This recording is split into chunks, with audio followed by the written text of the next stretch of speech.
Hello, Taker, and welcome to another exciting episode of the Learn True Health podcast. Well, since you last heard from me, I had a birthday. I am now officially 45. I feel 30, which just goes to show when you eat healthy and hydrate and take your supplements and move your body in a way that brings you joy and ground every day and just geek out on holistic health stuff like I do, that you can feel younger as you age. I was just thinking about that this morning. The body I had 10 years ago when I started this podcast 9 years ago. We actually just surpassed our 9-year anniversary for this podcast, which is crazy. Woot woot. It's awesome. I feel like I should be hitting buttons to make noises, but I won't torture you guys, just like the little celebratory noises. So yeah, the Learn to Health podcast is 9 years old.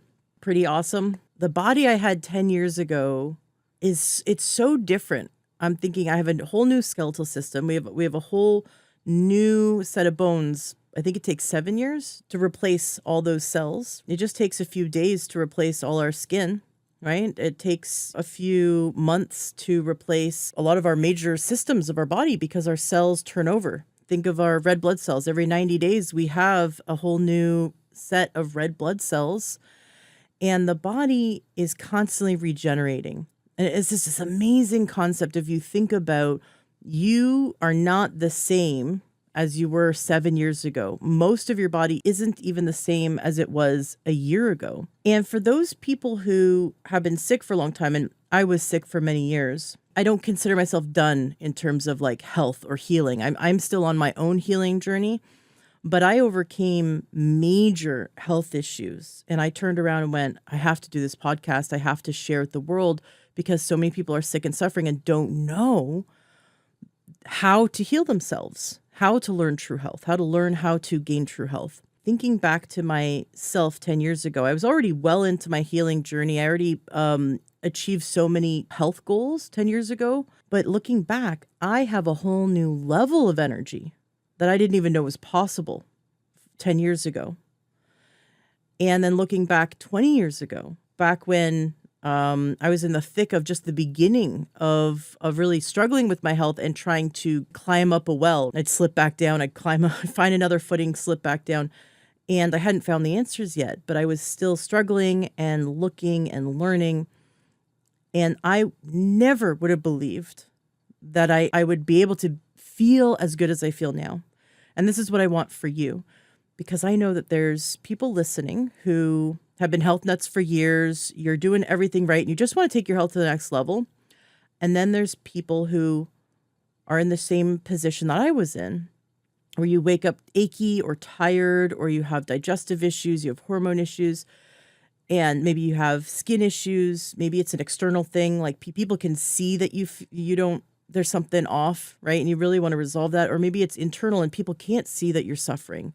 And sometimes, I don't know really which one's worse, right? Like if you have a lot of acne or skin or hair issues and you're, self-conscious of everyone seeing your health problems, or no one sees your health problems and it's all internal and you're suffering, but no one can see you're suffering. So I think both are pretty not great places to be in. And I want to help you resolve wherever you are, wherever your pain points are, wherever your suffering is. Keep listening to this podcast, because my goal is to bring you the resources and the tools for you to transform that, to be able to get yourself, climb out of that well, and imagine your body 10 years from now. And it doesn't even need to be 10 years from now, but I just want you to imagine 10 years from now, you wake up full of energy, full of vitality, totally forgetting all of these health issues you currently have because they're long gone. And now then come back and maybe think a little bit closer to now. Think a year from now. Imagine your body a year from now, waking up full of energy, having overcome major issues, learned so much, and you see yourself eating even better. You see yourself easily able to perform these new healthy habits where you're cooking more meals, you're spending more quality time with friends and family, eating in a healthy way instead of maybe staying up late drinking alcohol or sugar or processed food or baked foods, where you see yourself doing The healthy habits will rebuild your health, but you see yourself doing them in a way that isn't a struggle because you already mastered that habit. I want you to get my book, Addicted to Wellness. If you go to learntruehealth.com/addicted to wellness, it'll take you straight to my book. It's a phenomenal, I know I'm tooting my own horn here, but it really is a phenomenal way that you can, in a fun way, master the health habits that will take your body to the next level, that will take your energy, digestion, your mood, your spirit to the next level. And every week you get challenged to do between 1 and 4 health challenges, and you get to document it in the morning and at night. And it's super easy. It's just 5 to 10 minutes in the morning, 5 to 10 minutes in the evening. You'll figure out how to carve it into your day, and you just do the best you can. Even if you can only do the morning, maybe you can only do the mornings, and then sometimes in the evenings you forgot to do it. It's okay. It's about learning. So the process of doing the journaling, you're prompted, and it draws out of you the learning so that you can have these epiphanies, these aha moments, these breakthroughs, and you get to practice every day incorporating a new healthy habit that is science-based, that transforms your life. It's going to be one of the best books you've ever, if you jump in and do it, it will be, I promise you, it will be one of the best books you've ever jumped into and done like a workshop. So get my book. I want you to experience that workshop style feeling of being with me, doing these healthy habits that take you to the next level. If you want a one-on-one with me, I'd love to be your health coach. You can go to learntruehealth.com, and in the menu, select Work with Ashley James. If you want to chat with me for free, you can do that too. You can select go to Work with Ashley James in the menu of learntruehealth.com, and we can chat. But I made this book so that my knowledge was accessible to you. I've done over 500 interviews. But before I even started the podcast, I was a holistic health expert working alongside naturopathic doctors and helping thousands of people. And I have been helping people since 2005, because even before working in the supplements and the diet side of things, I was doing the mind and mental coaching to help people to have massive breakthroughs around ending anxiety completely. I have a tool that eliminates anxiety, that gives you control back. It's like you now have control, like a light switch. You can turn anxiety off in the moment. And I help people to end phobias. I help people to completely resolve all limiting decisions, negative beliefs, and unresolved negative emotions from the past. So if you think of a memory from your past and you still feel that negative emotion in the now, that's an unresolved negative emotion that's stored in your body that's hurting you. And I have a tool that I do with people that completely resolves it. So I've been doing that work since 2005. And then I jumped into the physical health side of things in 2011 is when I started to do my training and work with clients. So I've been in this industry for a long time, helping people. And that's why I created my book, because I wanted to make what I know accessible for you. So get my book, and also give my book to those you care about, because if someone is struggling that you love, that you care about, and you want to help them to get a leg up, I cover the foundations of health that will, within days, 7 days of doing these habits, they will have more energy. There's one technique, there's one very easy habit. It's actually a free habit to do that will increase energy production by 25%. Your cellular energy production will be increased by 25%. That means you can quit coffee, you can quit those gross energy drinks or the sugar that you go to in the afternoon for a pick-me-up. It helps your cells, it helps your mitochondria become healthier and healthier, and helps you to break those unhealthy habits, because we're self-medicating as a society. We go to caffeine and alcohol and sugar to self-regulate our nervous system when we're actually just harming ourselves and harming our cellular health further.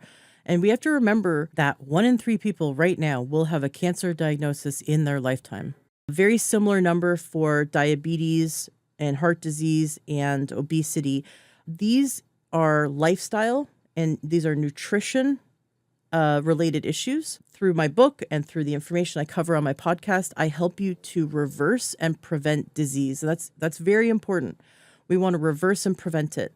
And if you choose to work with me, I will help you to reverse and to prevent disease. That's another thing I do is I regularly work with people who have type 2 diabetes, and by the time they're done working with me, they no longer have type 2 diabetes, that their blood work is amazing.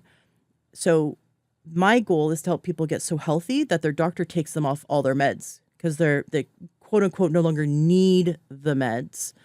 And that's, I want you to be, in your 90s on no medications, being able to run marathons. I have friends that do that. I have friends in their 80s and 90s that healthy. That's the goal. When we don't have a goal, we're kind of flailing in life and we're just pleasure seekers, ice cream sounds good. Ooh, a coffee, a latte sounds good. And we're not thinking about everything you put in your mouth is either hurting you or building you up, right? And I'm guilty of that too. We're human. It's the human condition, right? If we don't get conscious of, and I love exploring this concept of sin because I don't think we fully understand this idea of sin. And someone explained it to me once. It was a pastor that said, sin is missing the mark. And it just struck me so much because I thought sin is this dark evil, the way they, painted it in Sunday school was that sin is this dark shame that we have, this evil, and I'm like, it's not that at all. It's an action, it's a behavior that misses the mark. It's like, you're shooting an arrow and it didn't hit the bullseye. Well, if you imagine that there's this perfect bullseye in life, like where you're aiming for Christ-like behavior, right? I'm loving everyone, I'm forgiving everyone, I'm treating my body as a gift that God gave me, a temple that God gave me. So if you that is the bullseye. And any behavior that doesn't align up with the bullseye is sin, right? So it's not, don't feel shame, don't feel guilt. That just kind of makes us want to not even try. Instead, get excited about how close you can get to that mark. So in my book, I talk about good, better, best. Well, if all of us had the time and the resources, we would all be, juicing our freshly grown organic produce that we grew ourselves, right? But not everyone has the time for that. So that might be best, right? But good might be, I have some frozen organic vegetables and I'm going to make sure that I eat 2 cups of vegetables at this meal. And then better might be, I have some kale and some lettuce and some tomatoes. I'm going to chop it up and I'm going to make myself a salad before I eat my meal. And I'm going to make sure I get some lentils in there too for added fiber and all the wonderful benefits of lentils. And then the best, like I said, might be you grew your own, or you went to a fresh produce stand and it's organic. So every single time you choose to put something in your mouth, ask yourself, is this good, better, or best? Or is this not even good? This is not good for me. What am I doing? Am I self-soothing? Am I it's like an adult pacifier? Am I looking to just suck on my binky because I'm not feeling good, so I'm reaching for sugar, right? And what could I do instead? Can I drink a glass of water, go for a 5-minute walk, and that will actually be healthier for my nervous system? Or go walk on the earth barefoot in the grass. That'd be amazing for my nervous system. That will calm me down, do some deep breathing, and that will give me a better result than eating some sugar right now, because the sugar will in the moment gives me that dopamine, but later on negatively impacts my sleep. So the very next day I crave more. And so we need to stop the vicious cycle, because right now we are self-soothing with inappropriate or unhealthy choices. And that's just what we do. That's what we do. But we're not informed. And now I'm informing you. So get my book, because it will help inform your choices so that you don't miss the mark, so that you are aiming for that sinless life. Shift how you view that term sin. Am I aiming for the bullseye that is the healthiest body, creating the healthiest body, creating the healthiest emotional body, mental body, spiritual body, and physical body? That includes your relationships. How do you treat people? How do you treat yourself? So you can expand on that. Am I aiming for what is the healthiest, or am I making choices that would definitely not be hitting that bullseye? And then ask yourself, well, could I make a better choice? Like, if I reached for the, and I do this, I'll reach for a package. Oh, that looks really delicious. I reach for the package and then I make myself read the ingredients. And if I read the entire list of ingredients and I still think that's good for me, then I'll buy it. But 99% of the time, I like get halfway down, not even halfway down the list, and I start reading canola oil. No, I'm putting it back. Blah. Once you learn what that ingredient does to your body, you can't go back. You just don't want that in you. There are healthier ways. If you need some sort of oral pleasure, there are healthier choices that are going to give you great oral pleasure. Eat some fresh fruit, figure you could dip it in melted dark chocolate, if you need to, right? If you need some oral pleasure, but figure out a way that cuts out what is harming you.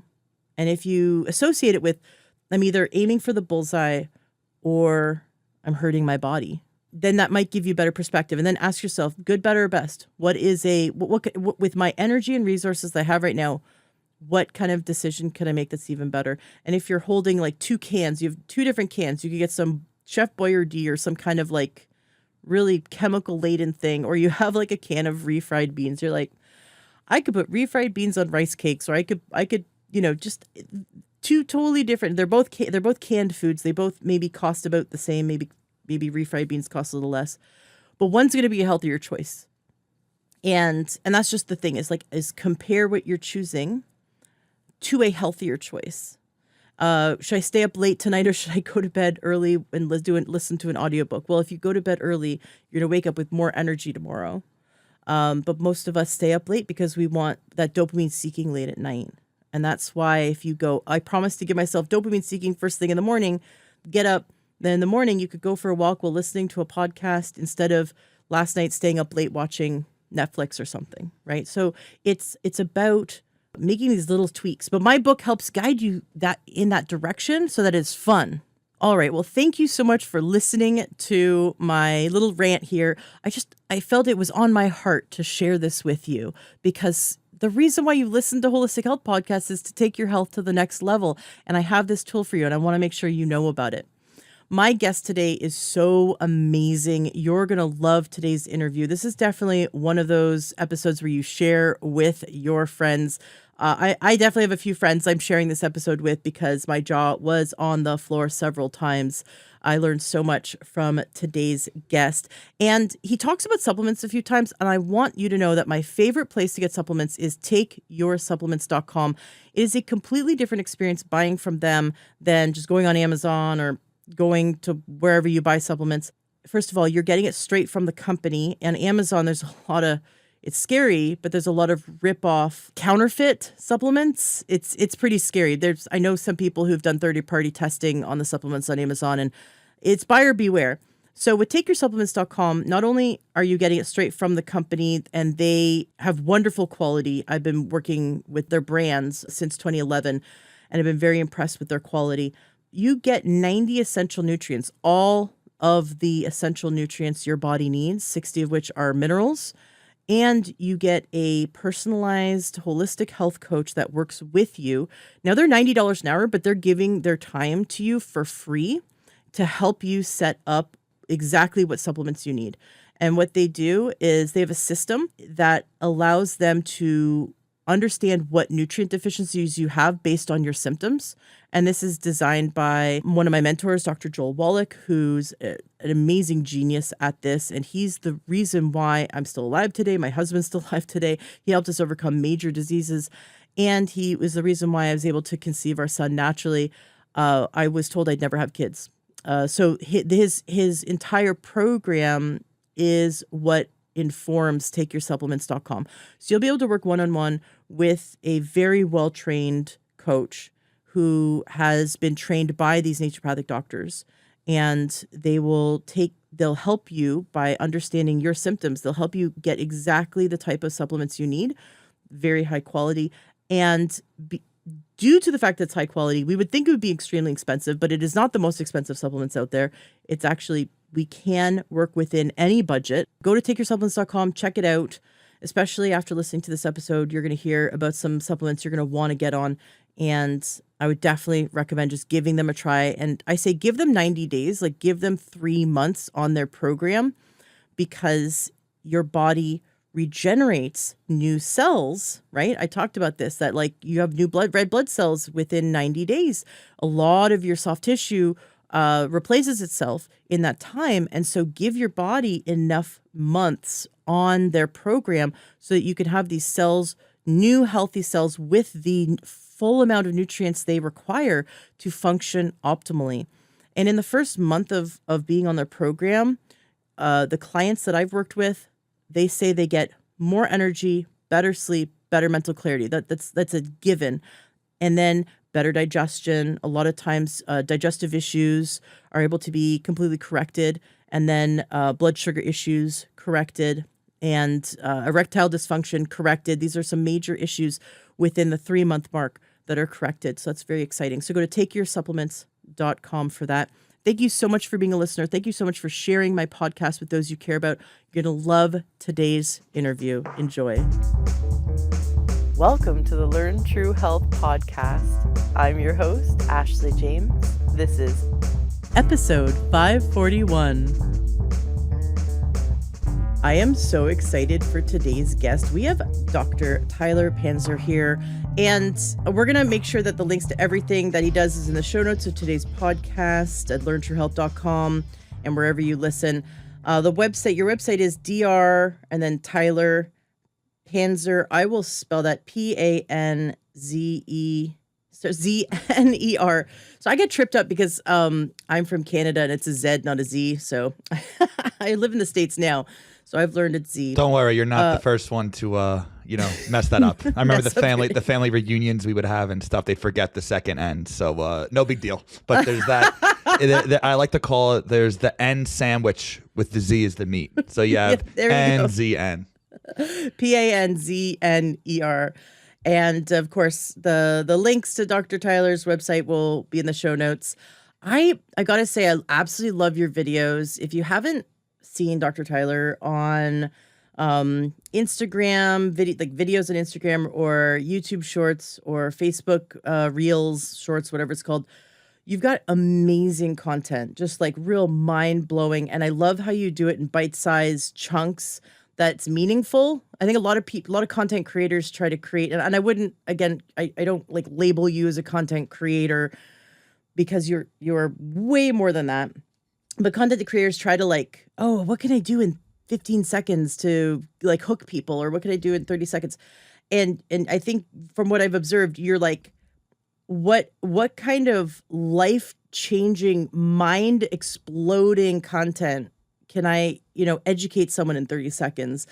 And so you take really complex health issues and then you address it in such a easily digestible way that I'm just like addicted to scrolling through and watching all of your little videos, because you explain cellular biology and our genetics in a way that is I haven't seen anywhere else. So I'm very excited to really have a deep conversation with you today.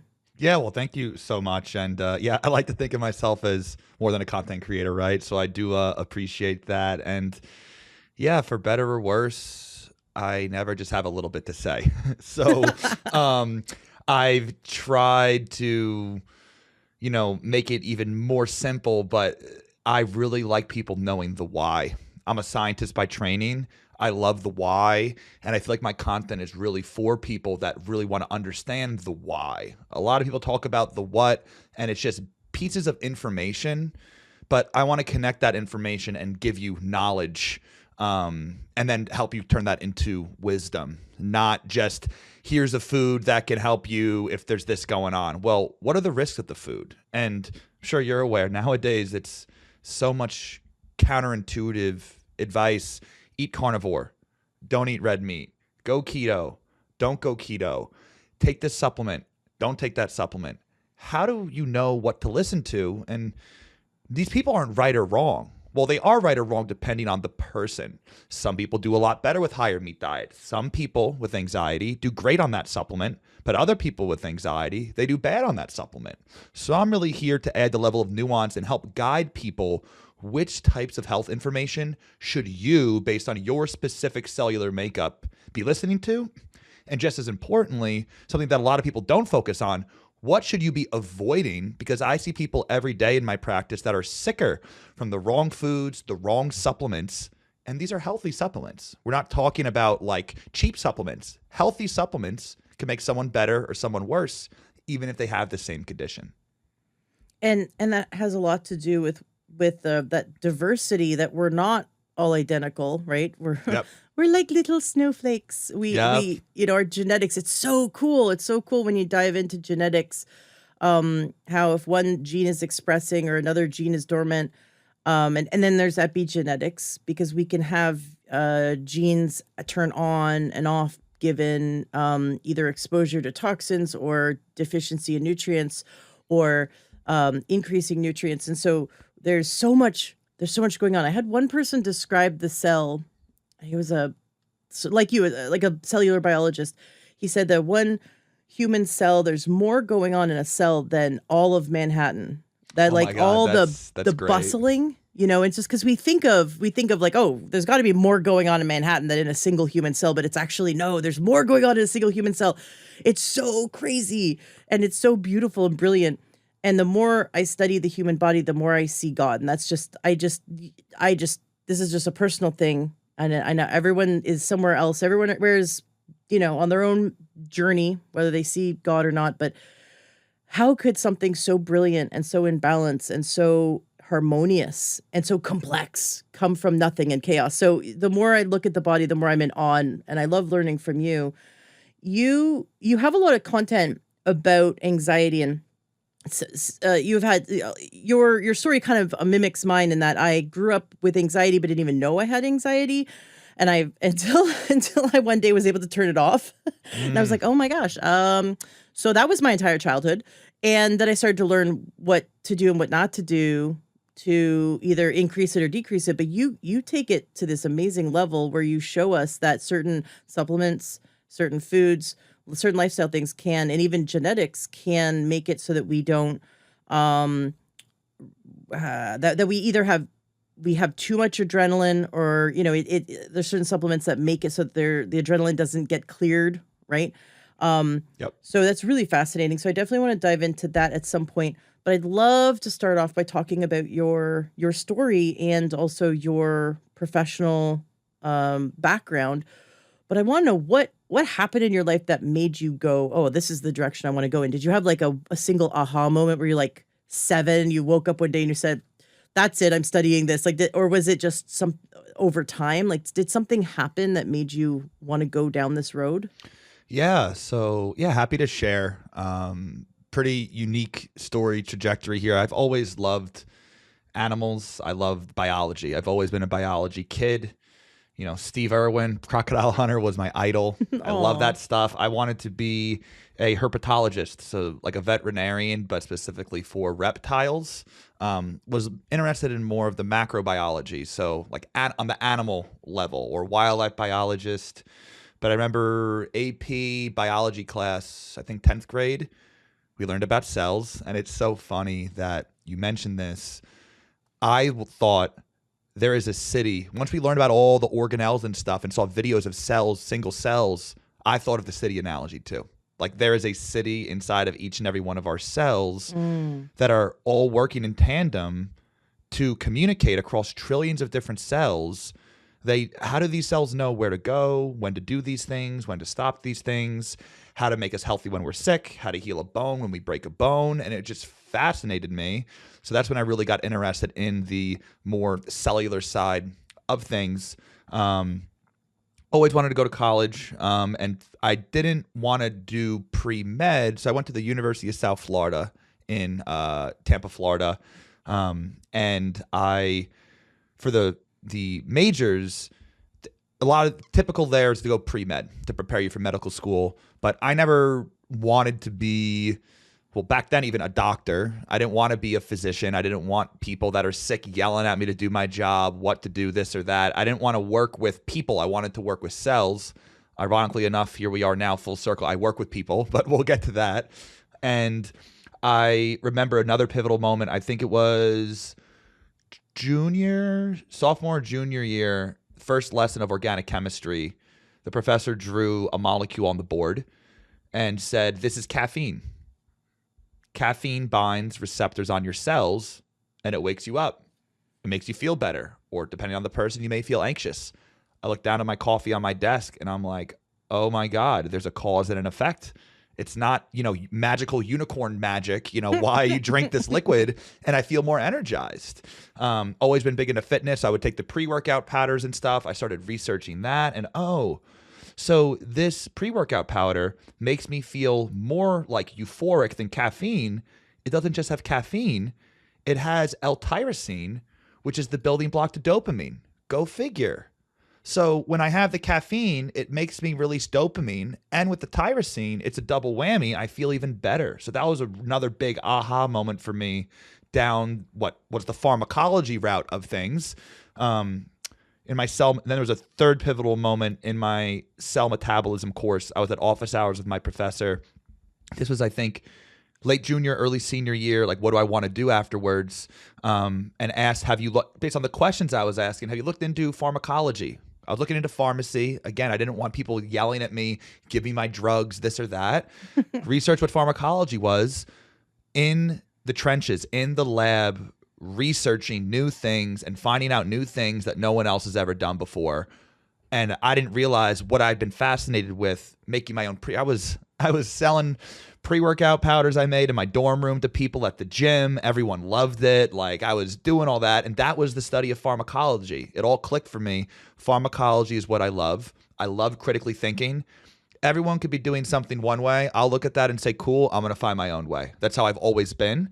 So that was what made me decide to pursue pharmacology. And I ended up jumping right into a PhD right out of undergrad. Looking back, it was kind of a really big leap of faith. I remember my parents saying, you really want to sign up for 5-6 more years of school, like right out the gate? And I'm like, yeah, why not? I like this stuff. Looking back, it was a great decision, but starting out the PhD, it was a big transition. I was around people I was the youngest person in the class, and there were people that did 2 years of medical school, or they worked in a lab plus medical school. So it was a big uphill battle struggle initially to keep up with this really dense graduate level coursework and stuff.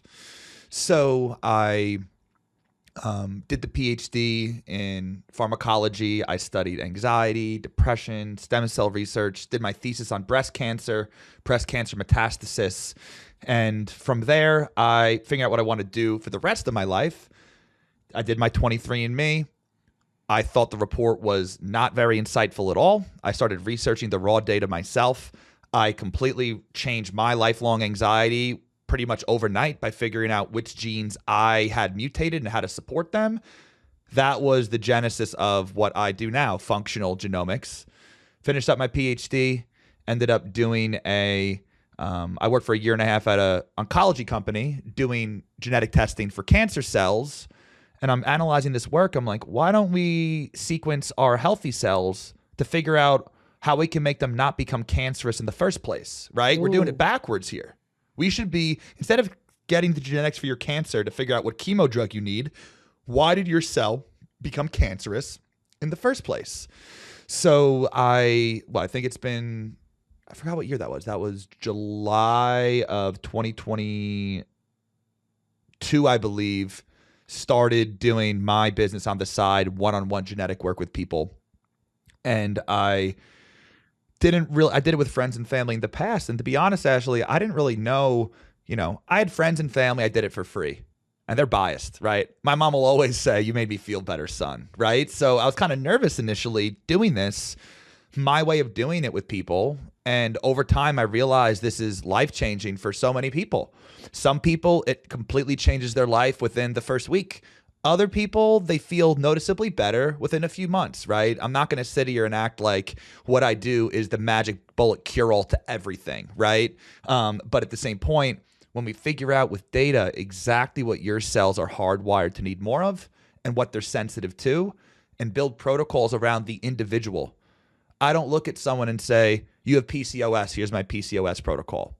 You have bloating, here's my gut health protocol. You have mold, here's my mold detox protocol. I provide the cells with what they're missing.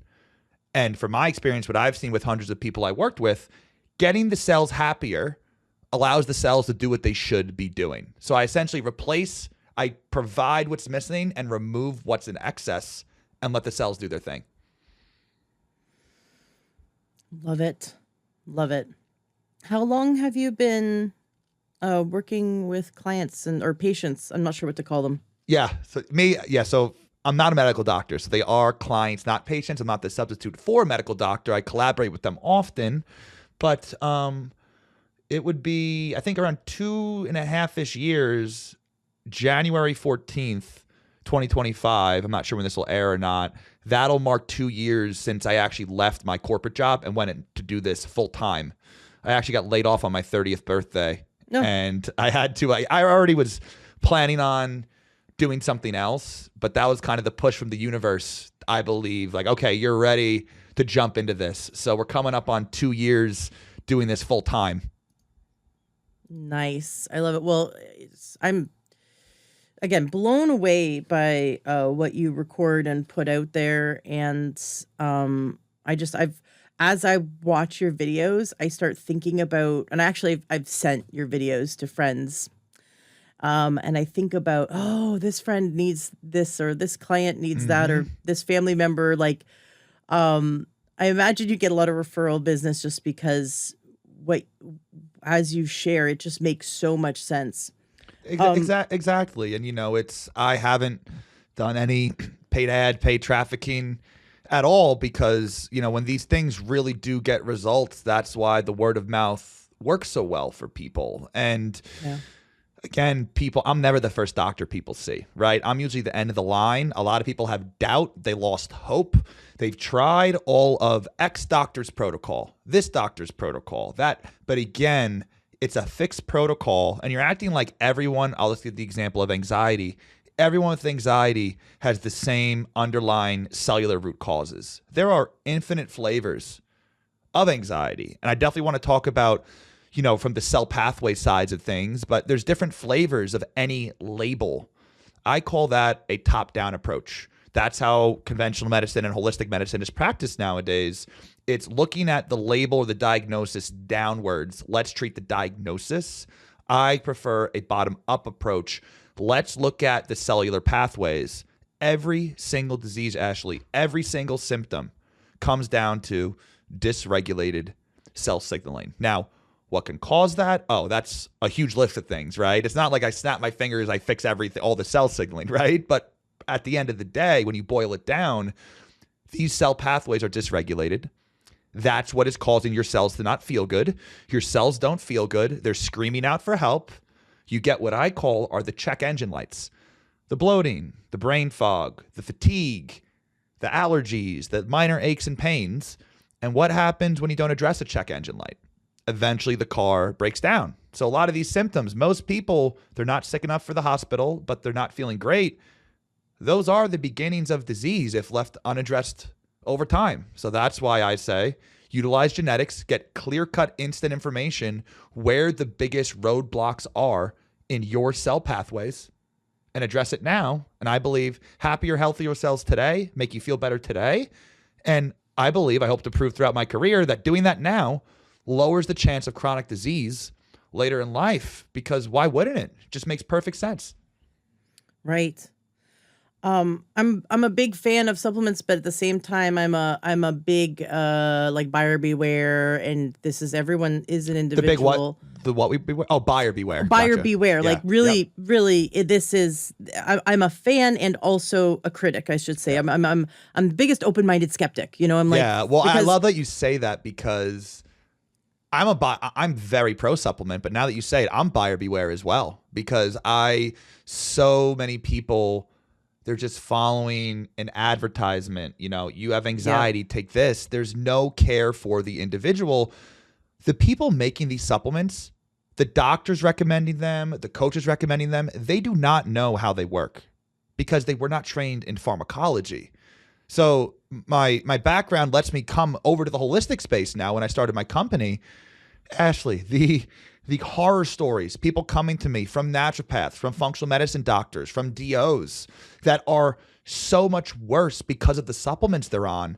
It just blows my mind that there's no required training for this. You got to go through all this training to prescribe a medication, but it's the Wild West here with supplements, and supplement-related injury is a real thing. So yeah, I'm about intentional data-driven usage of supplements, but I couldn't agree with you more.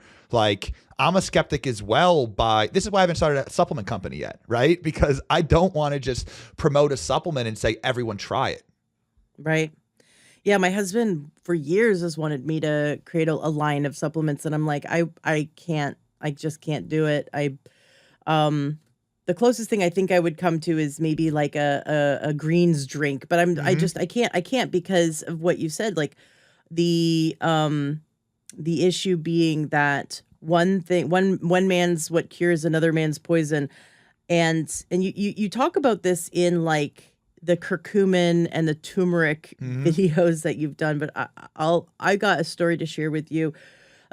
Years ago, I was a business partner with a naturopathic physician, and he was getting on an airplane to go give a health lecture.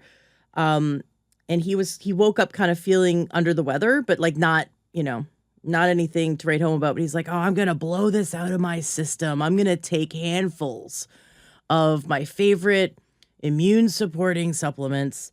And he grabbed something, like literally took a handful because it's a food, right? Oh, turmeric's a food, right?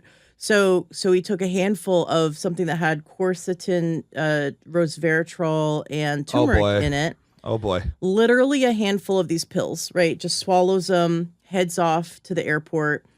And again, he wasn't like super sick. It was just like, a little snotty, a little like sore throat, raspy, didn't want to, walk up into a health lecture sounding like he had a cold, but he figured, I'll just blow this out of me. Gets on the airplane, proceeds to sweat profusely, like just drenched in sweat and lightheaded, kind of out of it, kind of crazy. And I guess they noticed because the ambulance came and they took him off the airplane. I don't really know how he got home. Maybe he took a taxi home, but he calls us in bed, unable to even look at his phone. He can't even lift his arms, can't even look. And he's like, and he tells us the story. And we're like, oh my gosh, what happened? And he's like, I need you to do something for me. I need you to we need to look this up and figure out, let's look up turmeric, quercetin, resveratrol. He goes, clearly I took too much. And it turned out that it will infects blood pressure, caused him to have a massive low blood pressure, but also, from what I've learned from your videos, probably had very high adrenaline.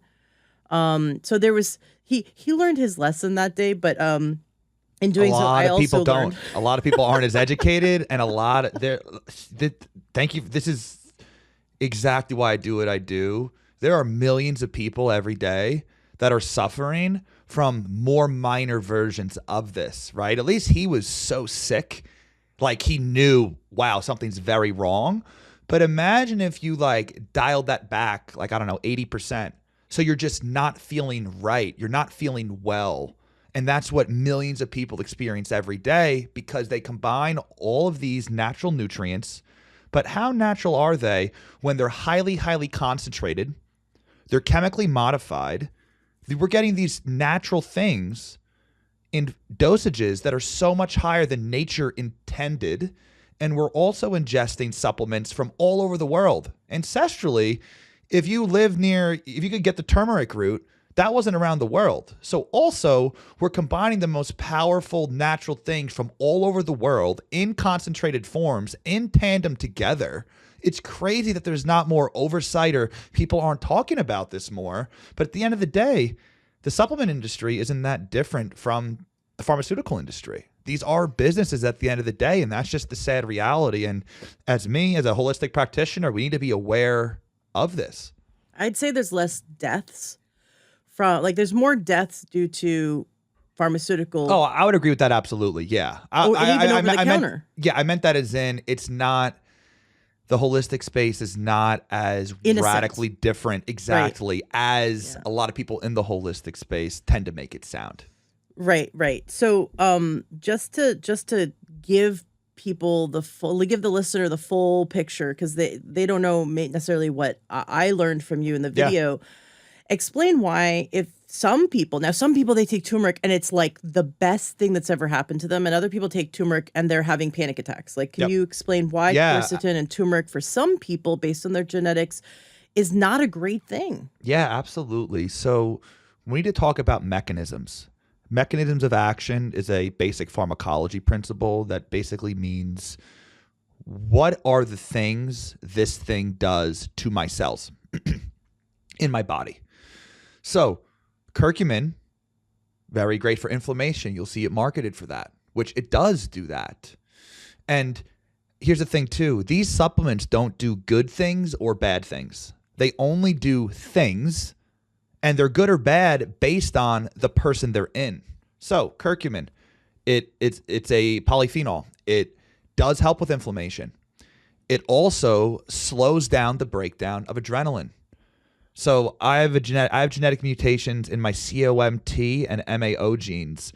This means I don't process dopamine or adrenaline very well. This is why I never have a little bit to say. I'm more type A. I'm very extroverted, loud, and also can be more prone to anxiety because I'm sensitive to these things. So if I take something like curcumin, I'm slowing down my adrenaline breakdown, even though I already break it down slowly. Curcumin also chelates iron and copper out of the body. Curcumin also has been shown to help lower blood sugar levels. So these are all mechanisms, but if someone is not prone to stress and they have very high iron and they have higher blood sugar, they may feel amazing on curcumin because it's addressing multiple things they have issues with. But if you're someone that's prone to anxiety, have low iron or copper levels, or have low blood sugar levels, then you likely won't respond well to curcumin. And when you apply this, resveratrol has a lot of similar things. It raises adrenaline. It lowers blood sugar. What was the other one that he mentioned? Oh, the quercetin. Quercetin as well. These are all different polyphenol type things. So you're taking 3 supplements that all raise adrenaline. They all lower blood sugar. They all, I'm trying to remember if resveratrol lowers iron, but you see what I'm saying here. Mm-hmm. So you're taking these things for inflammation, but it's never ever written on the bottle everything that supplement is doing. And there's no like I heard naturopaths, functional medicine practitioners get training on supplements. I'm trying to get a hold of what that training looks like because I get it. There isn't zero training, but the number of people that come to me sicker from functional medicine or naturopaths, either those people are bad students, they don't pay attention, or the training is not nearly up to the level that it needs to be. So yeah, again, supplements just do things, mechanisms. Don't think this supplement helps with anxiety. How does it help with anxiety? What mechanisms? And is that molecular step a step that I need supported? Yeah, and what you just said, like in some cases, for example, a magnesium deficiency, and I understand there's different forms of magnesium. Magnesium doesn't treat or cure anxiety. If someone has a significant magnesium deficiency and they're more prone to anxiety, that makes it worse, right? Yes, So exactly. then And on the bringing same, in bringing in the magnesium, it's not treating or curing. Some person that has anxiety but also isn't deficient in magnesium isn't going to like magically cure it. Exactly. And that's how people use supplements now. Let me just take 4 different supplements that help with anxiety, but there's different pathways. So we'll use the example of anxiety. Anxiety comes down to too much excitation, not enough inhibition. And this is coming from someone, as I mentioned, I break down dopamine and adrenaline 4 times slower than a normal person. So if you're listening and you've been told throughout your life, you're too sensitive, let it go, you're overthinking things, this is for you here because my life can be amazing sometimes. Sorry, my brain, the highs are high. I'm prone to high dopamine. I get crazy. I'm a very avid musician into music. I feel the goosebumps from the music I get, even just thinking about music sometimes because I'm so sensitive. But then if I get triggered by something, adrenaline enters the chat, right? And I can't process that as well. But we have excitation. So cell pathways are what dictate how we feel, how our cells function. I like to think of it as a puppet. Our cells are puppets. Our cell signaling pathways are strings. And the puppeteer are the thoughts we think, the foods we eat, the supplements we take, the inflammation we do or don't have. These all dictate it. So you have things like the adrenaline that you mentioned. I just mentioned my mutations, I have higher adrenaline. Well, what else excites the brain or excites our cells in general? Because here's the thing, adrenaline doesn't just affect your brain cells. It affects every cell in your body. So this is why I like looking at the body as one unified system, because all of your cells get the same signaling across your entire body. So things like histamine. Happy to dive into that more. People think that it's just about allergies. Histamine is an excitatory neurotransmitter that promotes wakefulness and alertness. They use antihistamine medications. They prescribe these for sleep or anxiety. On label, they're used for those. So what do you think could happen if there's too much histamine signaling in your body? You're more anxious. You're not sleeping as well. You have things like glutamate. That's another neurotransmitter that wakes up the brain. Foods we eat, supplements we take affect that as well. So you see, those are 3 different pathways just there. Is your anxiety more of an adrenaline thing? Is it more of a glutamate thing? Is it more of a histamine thing? You don't know because you're just taking a supplement that says it helps with anxiety, but you have no idea if that's what you actually need. On the flip side, what calms down the brain? We have things like the GABA system that pumps the brakes, the serotonin system that can pump the brakes as well. But you see how there's these different strings telling your puppets what to do for your cells to be stressed or overstimulated or calm or help you go to sleep. So that's how my brain looks at these things. And I'm really excited. I've been working on a course series.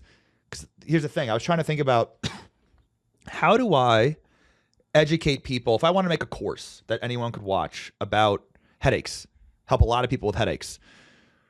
What would I make the course about? Well, I would talk about the cell signaling pathways. Well, guess what? The same cell signaling pathways involved with headaches and migraines are also involved with anxiety, are also involved with brain fog, are also involved with insomnia, are also involved with chronic pain.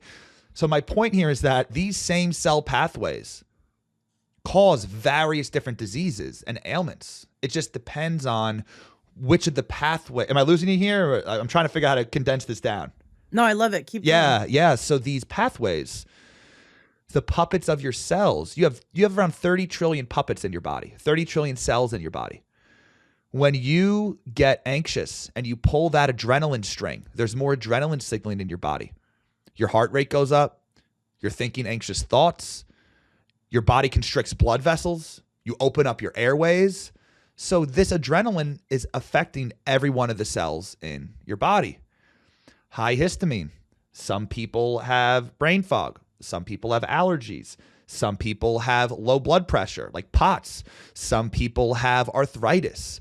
These are all different manifestations of the disrupted cell signaling pathways. So that's why when I help someone with their histamine issues, their headaches go away. They're more clear-headed. Their ADHD symptoms may be going away. They sleep better.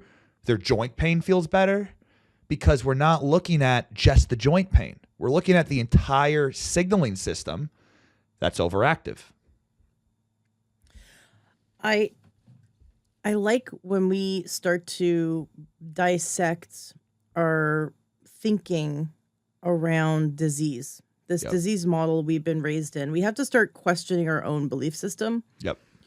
We were raised to believe that because we're raised in the allopathic model of healthcare, right? So you go to your MD, as a kid, they shoot you up with pharmaceuticals, send you home, give you drugs, whatever.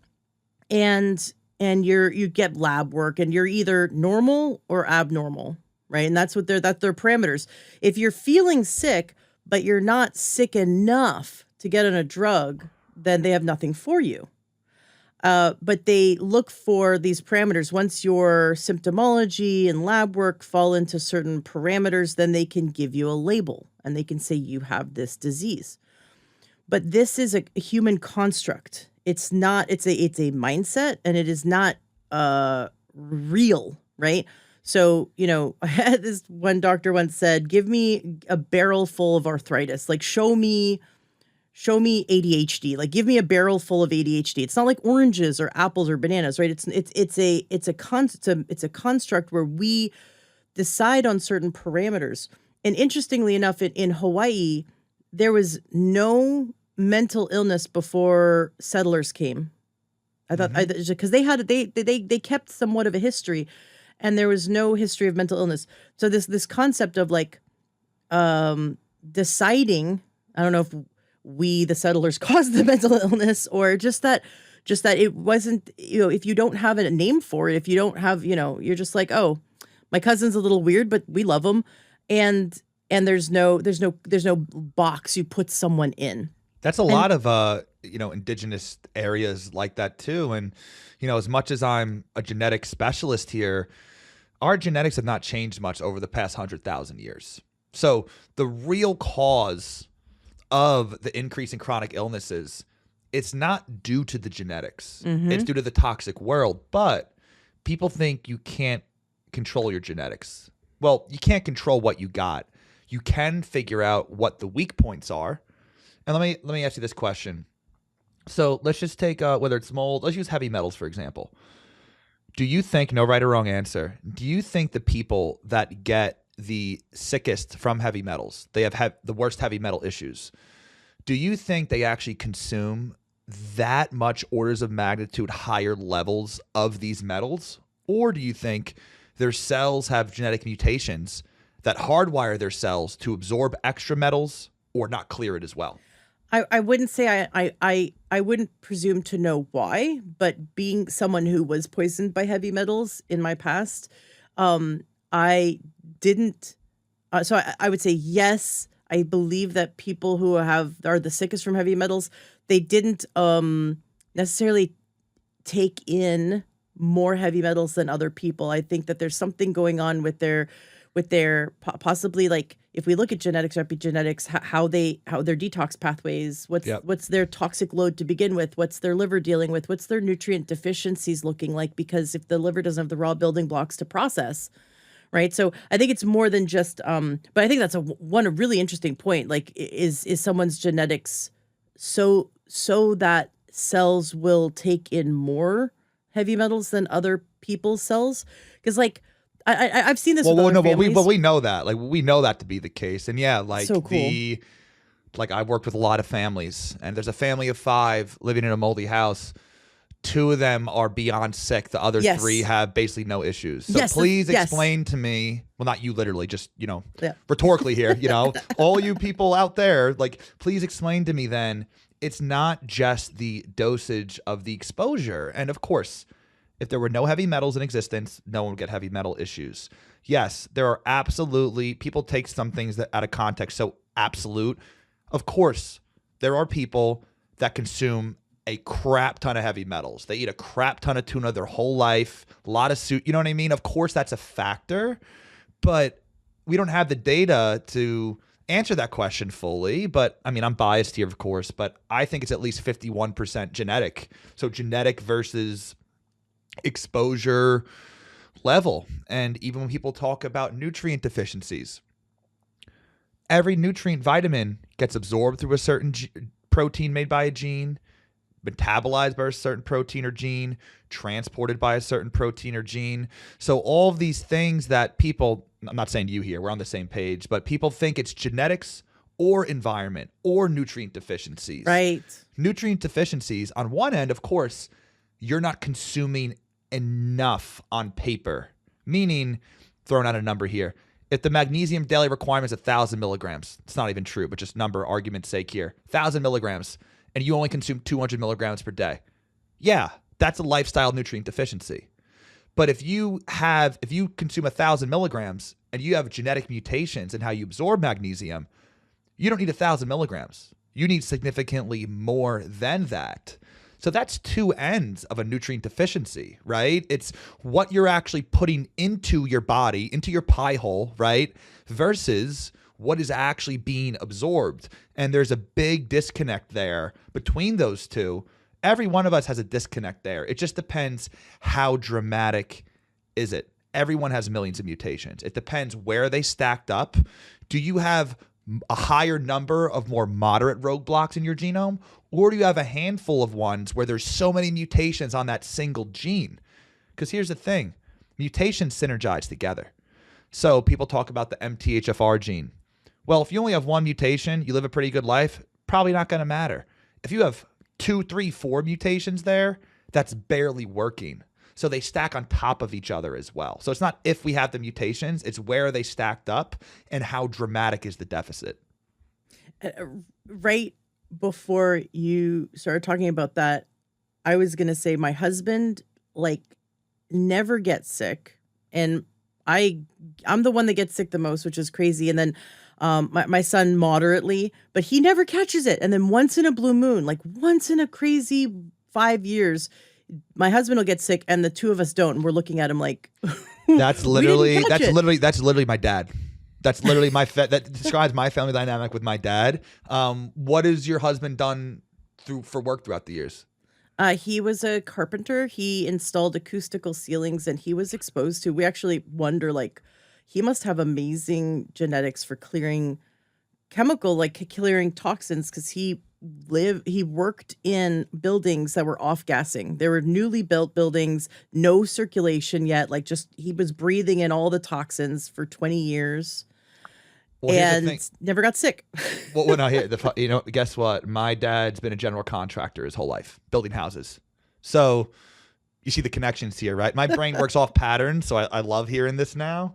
And I mean, just random download I had just now, being exposed to these toxins and things and environmental things and germs, earlier in life, could you epigenetically be upregulating your detox machinery throughout the rest of your life, right? Really, really good question here. We know that children that get dirtier when they're younger, let your kids eat dirt so they have a better immune system, right? I think that could also apply to if you're working in a cubicle in a financial office your whole life and you're kind of just sheltered from everything versus being out in the elements around a lot of different types of people, right? Just kind of dots I'm seeing and connecting. I don't know if this is connected, but he swam. He grew up swimming in Green Lake here in Seattle, and which all the microbes, right? Just swimming among the microbes, and he developed some kind of fungal ear infection. Got rid of it. It's gone, but it turned on, and his doctor figured this out. It turned on something in his body where his body overproduces earwax for the rest of his life, and apparently that's a thing. Apparently there's a thing where if you're a kid and you get lake water in your ear, your body will go, we're just going to overproduce earwax the rest of your life. But that just proves what I just said then. I know, exactly. That literally, is that cool? I mean, I would think that the earwax is, I would think that the earwax is just a visual, clue to see that, right? But you don't know what the inner workings inside of each cell, right? So let me put it this way. In order for him to be producing more earwax, his cells have to epigenetically change what genes they're expressing, right? They're expressing more of the genes that make earwax. They're doing that throughout his whole life. So what other stuff are they ramping up as well, even though that lake water is no longer there? So I think that's, in my mind, that's great evidence there. But I function a lot by reading between the lines, because when you do the stuff that I do, there aren't studies to test these things. I mean, think about it. How, a clinical trial, everyone gets the same drug. How could I run trials to see how well my workflow works if each person gets something different? That, I hold a hope for the future that we will one day have individualized medicines based on our genetics. Yep, working on it. Yep. Oh man, that's what I want to see, because I think it's kind of like bloodletting. Like, let's give everyone this one drug, and then there's because pharma just wants to make money. They try to pick people with certain they try to pick people for the studies and stuff that'll just squeak out statistical significance. Then they want to pump out one drug because it's easier to make just one drug, more profits, and give that to everyone with the same label, which, as we know, is just a random cluster of different symptoms and boxes to be checked. That's the goal, to find the one thing that they could mass produce and help everyone maybe a little bit. I'm on the opposite end. I focus on the individual right in front of me. I don't care if you show me data that this supplement can help with anxiety. I'm seeing with people that I work with in front of me that quercetin or rhodiola rosea makes people more anxious. But Tyler, rhodiola rosea has clinical trials that it helps with anxiety. Well, A, there were 10 people in it, and B, we're all different. So it's like when there's no evidence to support exactly what you're doing, you need to work off indirect pieces of evidence. I could show you rabbit holes of dozens of pieces of indirect evidence for every single thing I think and practice in my practice. But again, no one's studying these things. There's no financial incentive to do that. I left the bench of doing the lab experiments and the lab code and everything because they don't really fund science, where, pardon my French, where people just around just to find out, right? It's what is the clear monetary gain or benefit from doing this research, then we'll do it. It's not exploratory. That's why I did the PhD, and that's why I left the bench where you do the actual lab experiments, because it's not creative like that. You're so in a box. So I'm going to go to the opposite.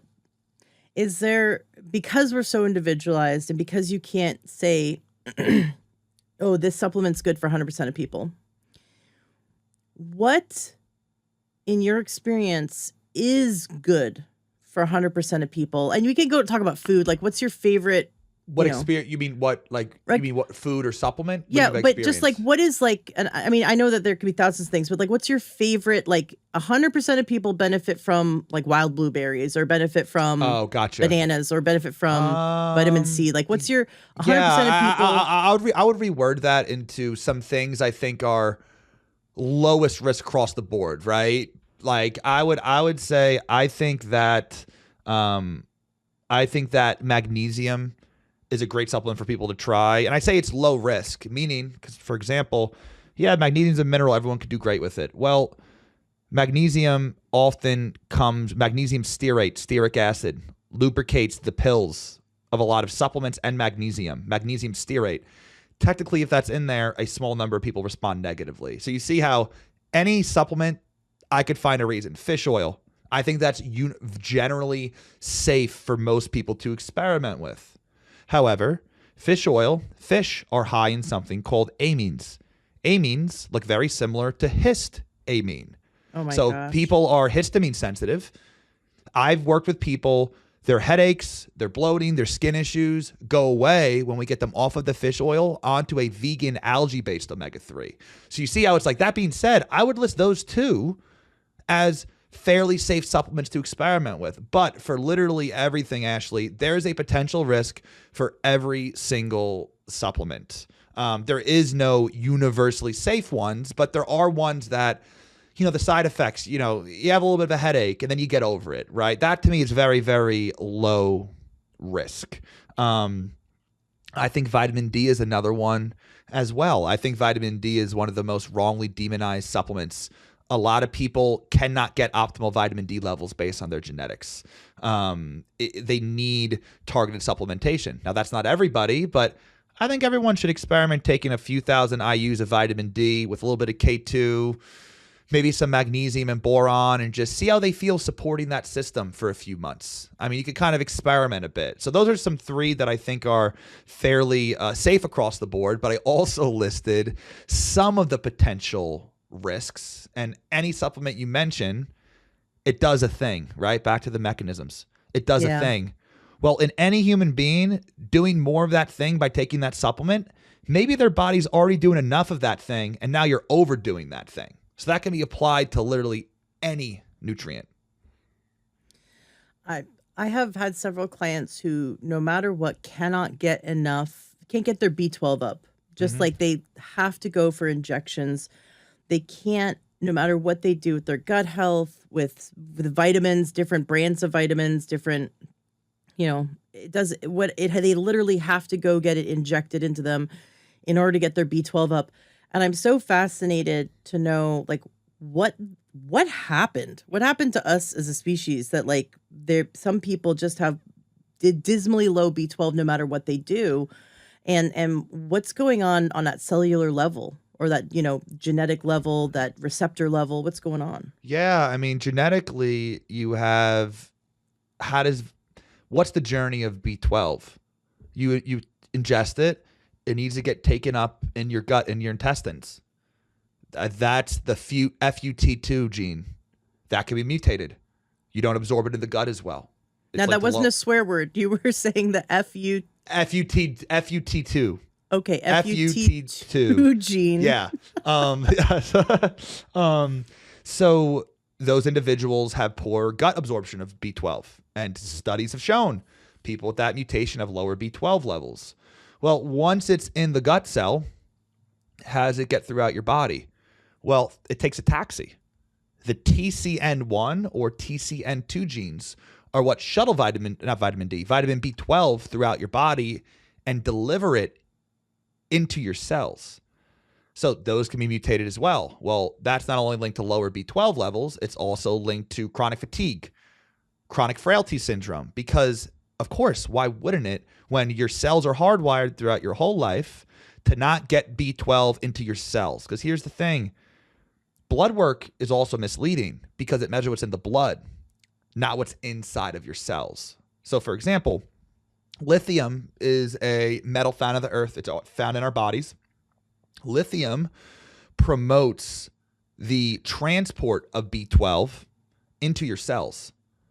So I worked with some people, I'll add some lithium in and their B12 levels go down in their blood, but they feel a lot better. Well, the levels went down because now it's in your cells where it really matters. So some people that don't respond much to B vitamins, you add a little bit of lithium orotate, which is my favorite supplement of all time, by the way. We could touch on more of that in a moment, why I love it so much. But one of the many mechanisms why it can be beneficial, it helps get those B vitamins in so you can do that methylation process. So yeah, so that's we'll stop there with the genetic side. But you see how, what if someone has multiple FUT2 mutations plus multiple TCN2 mutations? You see how these can stack up together. Not everyone has highly mutated of all of these. It does depend on the person. Then on the other end, the more functional medicine side is, gut integrity, right? Is the gut lining inflamed? Is there enough mucosal production in the cells, right? So that's not, I guess, indirectly genetics affects it, right? But if you have a gut infection going on, you're not going to be absorbing things as well. So then there's the gut health versus the genetics. So multiple of those, they all intertwine together, and it does just depend on the person. And to add to that, I interviewed 2 people from the Viome company, and I had it tested. It's fascinating. Viome tests the over 100,000 gene expressions of your microbiome.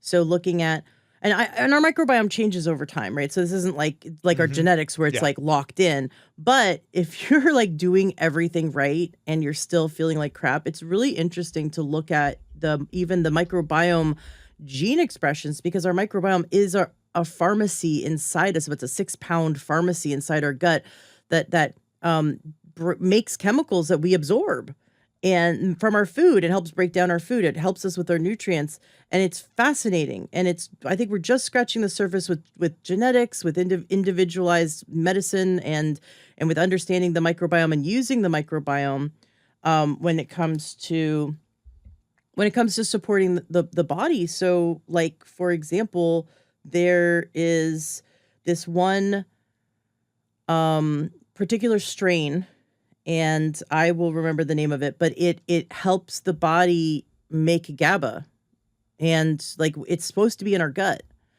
And then when we like take antibiotics and we wipe out our whole microbiome, right?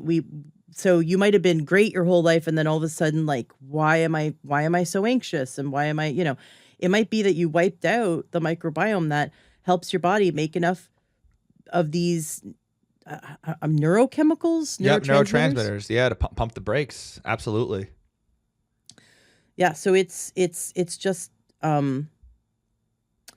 there's so many different things to look at. It might not be your cells. It might be the cells of your microbiome that are Yes, affecting the absolutely. pharmacology inside you. And that's one of the limitations of genetic testing, right? Because people come to work with me, they have a lot of gut issues, and I'm honest with them. And like, listen, I've helped a lot of people with a wide array of gut issues, whether it's Crohn's, ulcerative colitis, IBS, IBD, and just so you know, my job starts with your gut cells, right? This testing is not checking other bad stuff in the gut, but I've gotten improvements across the board for these things by addressing what the cells need. Again, well, I didn't say this yet, but low vitamin D is linked to all these conditions.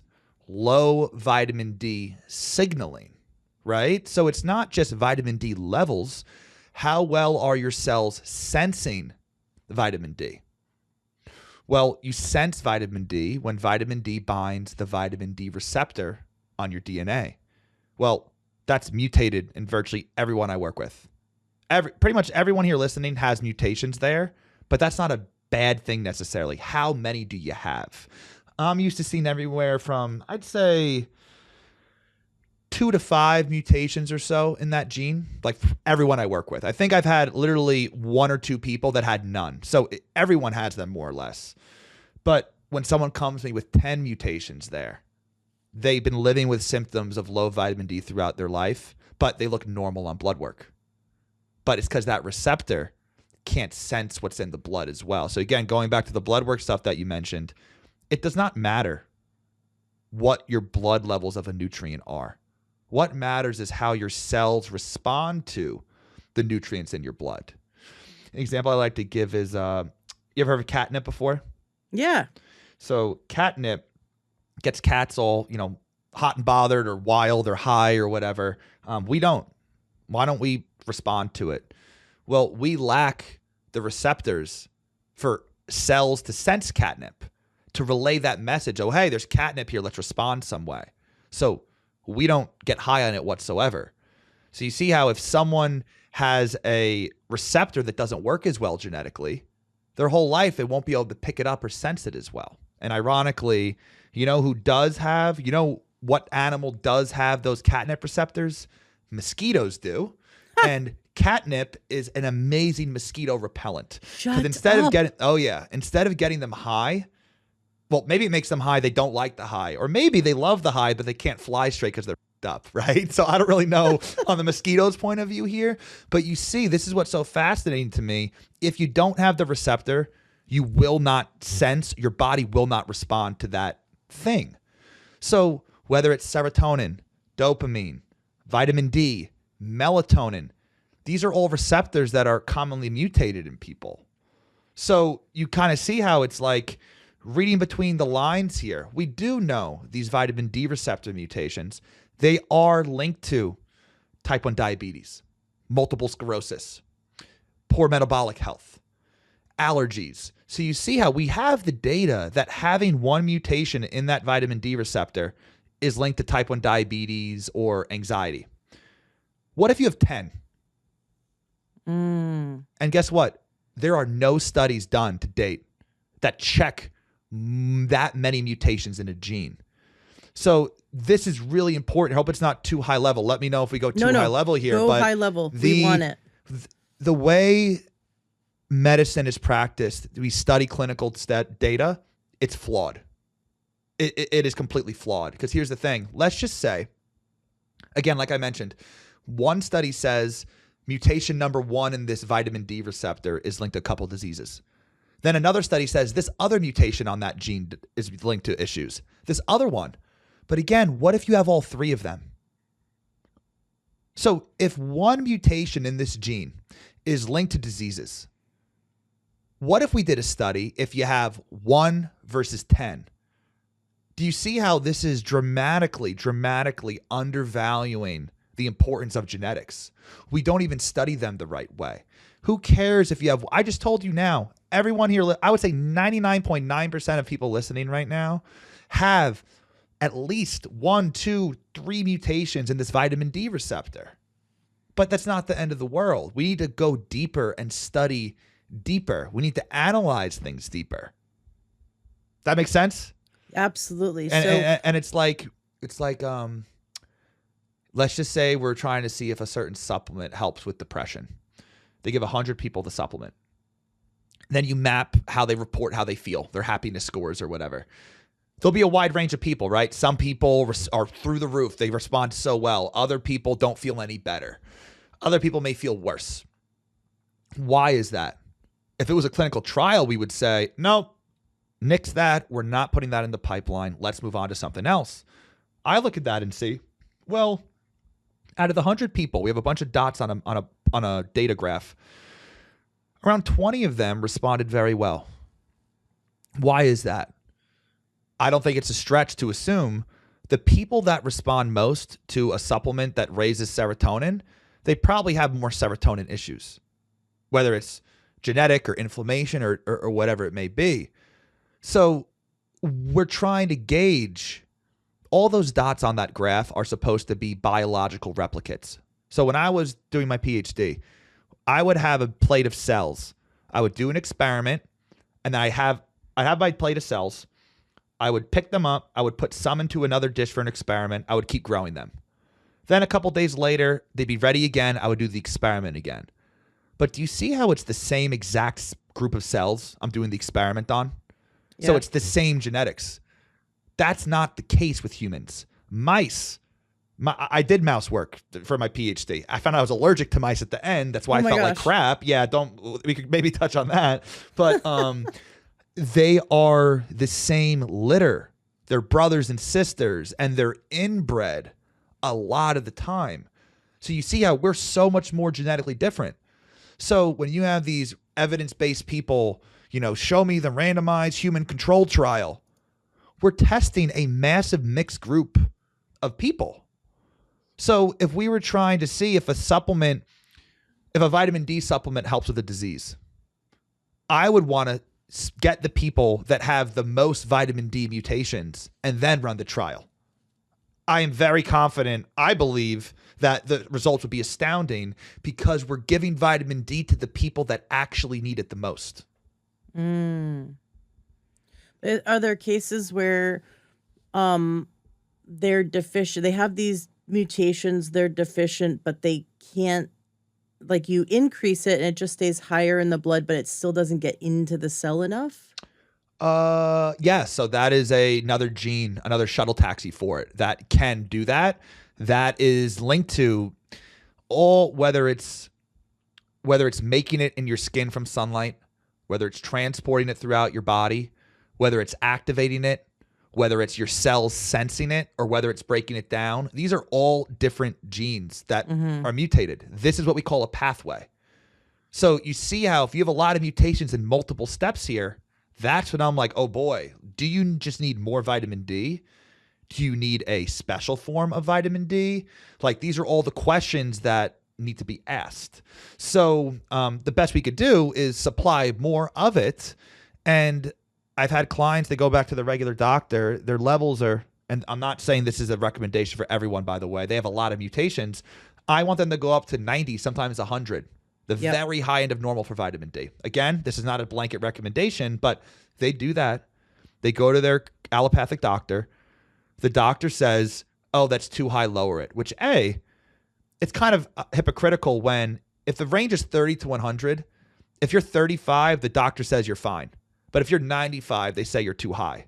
So they don't care if you're 5 above the low, but they care if you're 5 below the high, which to me doesn't make much sense, first off. Second off, they tell their doctor, like, well, I'm finally feeling better. Like, my allergies went away, or this got better, or that got better. My eczema went away because for the first time in my life, my cells now are sensing enough vitamin D. There was always enough in the blood, right? But remember, the cells don't respond as well to it. They're not as sensitive. So what else are we going to do here? People may say, don't take that much vitamin D. You're going to get calcium issues. Why would you get calcium issues if you're not sensitive? You're not getting calcium issues because there's more vitamin D in your blood. You're getting calcium issues if your cells are responding, they're overstimulated by the vitamin D, right? But you see how that depends on how sensitive your cells are to it. And this is why, of course, I use blood work in my practice, right? I cross-reference it and I believe in it, of course. These receptor mutations completely throw a wrench in the blood work. That's why people's blood work looks normal. They feel like crap because their cells need different amounts of these nutrients to feel like things are okay. This reminds me of the allopathic versus naturopathic example of the disease model, right? So the doctor, the MD is looking at the body as in, I need you to be sick enough to give you a drug. And I know I'm simplifying things, but this is really how it feels. And I've had several experiences with MDs and also with clients' experiences where they'll say, well, you just need to drink milk. Like they'll just say something like really ludicrous that doesn't it. Their ego prevents them from saying I don't know, and it drives me insane. When I first started doing this, with clients, I didn't realize, like, I kept getting these compliments of, I love how you tell me when you don't know something. And I'm like, like, what's the alternative here? But lying? Exactly. And they're like, oh, it's a breath of fresh air. And I'm like, listen, I can't sit here and promise you and guarantee you I'm going to cure you of everything, right? I will never do that for someone. I can guarantee you you'll never find information like this anywhere else. And I can guarantee you that things will, I can guarantee you this will change the way you look at food, supplements, etc. Yeah. But back to what you were saying there. Yeah. So I learned this years ago and it just boggled my mind. And this is one example that's similar to what you're talking about. So when we have chronic calcium, and again, calcium is just one of the 60 major minerals we need. Like but it's up there, but it's not the most important in terms of enzymatic processes. My understanding is magnesium is used more in the body than calcium for enzymatic processes, but still they're all very important. But let's say you're deficient in minerals and one of those minerals is calcium. Our soft tissue needs it. Our bones are like the bank that stores it. And if you didn't have enough minerals, your heart wouldn't beat, your neurons wouldn't work, like your muscles wouldn't work. We would just die. So thank God for minerals. So here we are, chronically deficient in calcium for whatever reason. It could be absorption. Maybe they are drinking dairy. And I am super. I'll get on. I will not get on my soapbox today about dairy, but I just have to say that question any food that they required money to market to you. If there was marketing campaigns to market, like, oh, it does a body good, it's so good for you, good source of this. Like if they had to pay money to make you drink it, then you or eat it, then you really need to start questioning things, because that's all I'm going to say about that. So someone who's deficient in minerals, calcium for a long time, the body will ask the bones to release some into the soft tissue. So this is the parathyroid gland, the nice little gland by the thyroid in the throat. And it will say, hey, bones, we need it. We've been depositing, when we were younger, but now we have to do some withdrawals to the mineral bank. We need to do withdrawals. They're bringing vitamin D into the chat as well. Those three are very, very tightly regulated. And then in blood work, what will show is calcium is high. So the doctor will say, oh, your calcium's really high, or your parathyroid those hormones are really high. And maybe this person eventually develops like a kidney stone or some kind of, soft tissue, calcification. And the doctor will say, the MD will say the stupidest thing in the world. They will say, you should stop eating things with calcium. You should stop taking a mineral supplement. You have too much in your blood. And that is the stupidest thing I've ever heard, because now maybe they were taking like a really bad version of calcium, like a really, some Centrum silver or whatever. The body doesn't even absorb that. But the problem in the first place, so the calcium is high in the blood, but it's actually overall low in the tissue. The reason why it's high in the blood is that they're deficient in it, and the body has been withdrawing from the skeleton to try to bring it to balance. So just looking at a snapshot of blood work and saying you should stop doing, something really healthy for you, like stop eating leafy greens or something because it's high in the blood, like that is the wrong interpretation. And so MDs and NDs, naturopaths, have very different views on this. And MDs will put you on some kind of drug that suppresses the parathyroid and give you some kind of Bonivax or Foxamate or whatever, injections to further prevent osteoporosis. And all the while, none of that is actually helping that person to come back into balance and helping the nutrition get into the cells. And, that's, so when you said that about vitamin D, that it can be high in the blood, but the cells are starving. Another one is like blood sugar dysregulation, where more commonly people understand that if the receptors on the cells for insulin, they have insulin resistance, they could have good amounts of insulin or even high insulin, high blood sugar, but the houses inside their body, that those little cells are starving. They're empty. They're desperate for the blood sugar to come in, but it's going to be high in the blood but low in the cell. And I just wonder how many examples of this are happening in our body every day, where our blood work could seemingly look okay, but we feel like crap, and it's because it's not getting into the cell. No, absolutely. And, this is why, too, a lot of functional medicine, they'll use things like an oat test, or some of these are like intracellular nutrient testing. I'm a big fan of that because it's measuring what's actually inside of the cells, not what's just on the highway, in the bloodstream going there. Mm-hmm.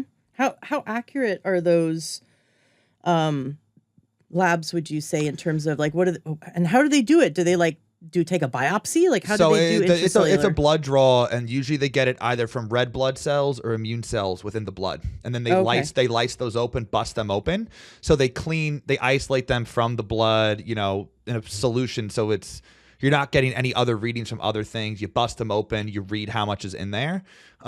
I do think they're highly accurate, and I'm saying that from the angle of utilizing this with clients and seeing, we got this, that going on, and we address that, and they feel better, right? So from my point of view, it seems quite accurate. And also, too, this is why when you run more blood markers, people that are really talented in blood chemistry, especially in the holistic space, they're not just using just that LDL marker for your overall cardiovascular heart risk, right? They're not just using the blood calcium. They're not just using iron levels for overall anemia risk. This is why getting to proper panels to cross-reference, but some of these markers may not be, quote, clinically verified, so an MD won't touch it because it's woo-woo, it's quackery, Quackery, sometimes it's just quackery, right? But all the major advancements in science started out by being called quacks.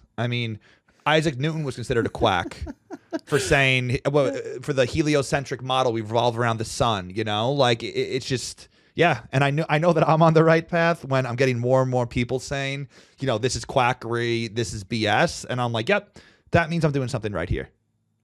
Like the doctors that insisted we should wash our hands before surgery, or that they actually got pushback. It's kind of ridiculous. The thought that something, or bloodletting, right? It was maybe we shouldn't cut people open and bleed them. Maybe that's not. Well, bloodletting actually has a lot of benefits if you do it the right way. Some countries still do that. They'll put a little hole in the forehead and drain blood. It makes sense to. The thing is, though, I get what you're saying. Ancient times, right? They weren't. They were not replacing the right thing. I get what you're saying. Yeah, I'm more everyone that was their thing. Oh, drain the humors from people, and just leeches and bloodletting was the everyone had it. Yeah, it's okay, so maybe there are certain people where it stimulates something in the body to do that, but it's that across the board everyone should do this, and so. You're taking this beautiful individualized approach and looking at the symphony, the very incredibly complex symphony in the body. I should stop you there quick. Literally in the, I have a free, I was going to talk about it later. I have a free cell signaling model of disease course. And literally I say, I'm not going to give spoilers, but it ends up saying how we are a symphony within a symphony. So I use that same wording. So the fact that we're synced up like that, I love it. That's so cool. Oh, I can't wait to take your free course. We'll make sure the link is in the show notes of the podcast as well. That's really cool. So yeah, this is exactly what we need, but we got to get all the other,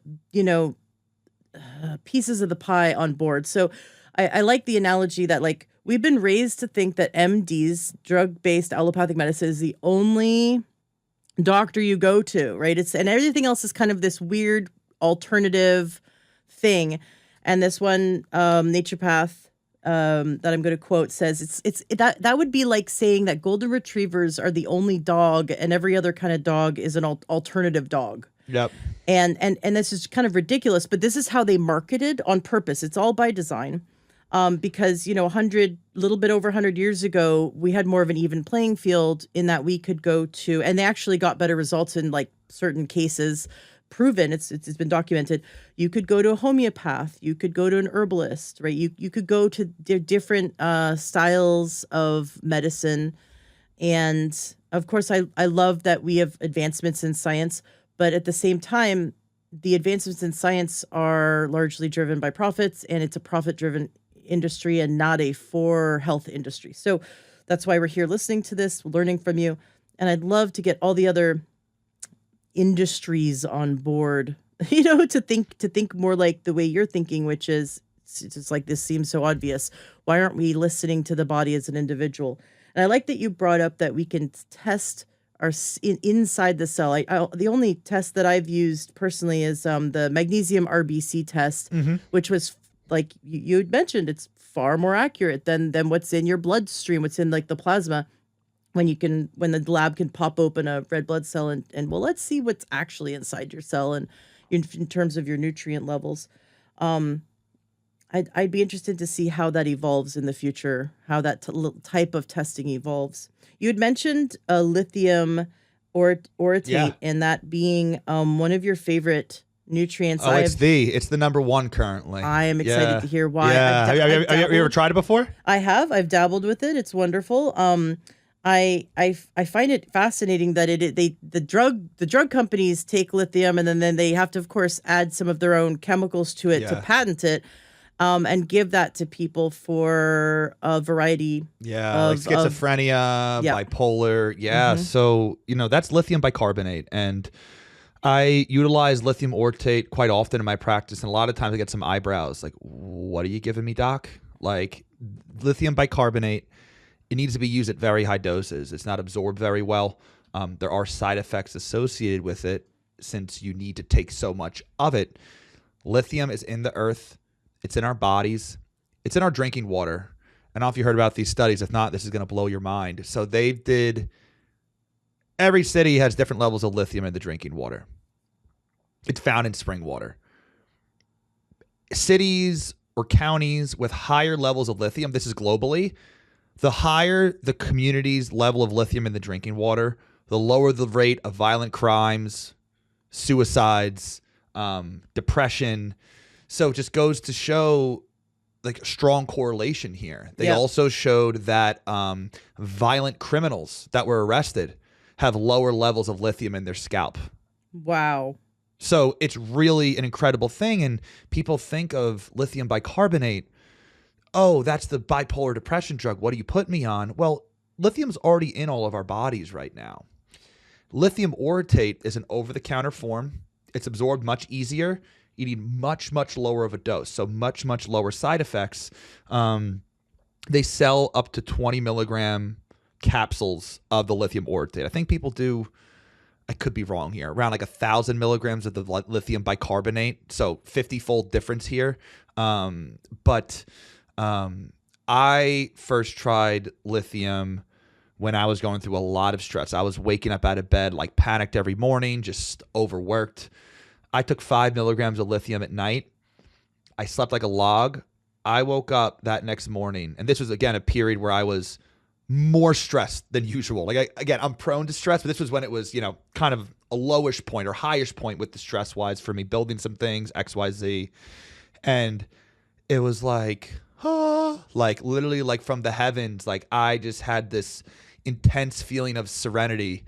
And I actually didn't even get that much work done that day. I was like dancing around my house, like life is great. Like what was I stressed about? This or that. That was my first experience. It was truly life-changing for me. Now I recommend people experiment. I'll add lithium to that list. I think 1 milligram of lithium orotate is a very, very safe supplement that I do think everyone should try. Sometimes people don't feel great on it, but it's a very low dose. I start out with that level with people. Some things that it does. Let's talk about some things it does, the mechanisms, right? It helps lower arachidonic acid, a pro-inflammatory fatty acid in the body, in the brain. Those genes I told you that break down adrenaline, it helps speed them up. This is why it changed my life. I told you, my genes are slower to begin with. This literally helps you break down adrenaline faster. I'm a high adrenaline guy. I have higher levels at all times due to my mutations. People that are very, very sensitive, they're tense, uptight a lot of the time. This can be truly, truly life-changing. It's neurogenic. It grows brain cells. Whoa. So it activates the BDNF gene. Well, guess what? Shut up. I have a mutation there as well. What else raises that BDNF in the brain? So you have lithium, you have sunlight, intense exercise, CBD, psychedelics. What are all things that I've discovered throughout my life that I respond very well to?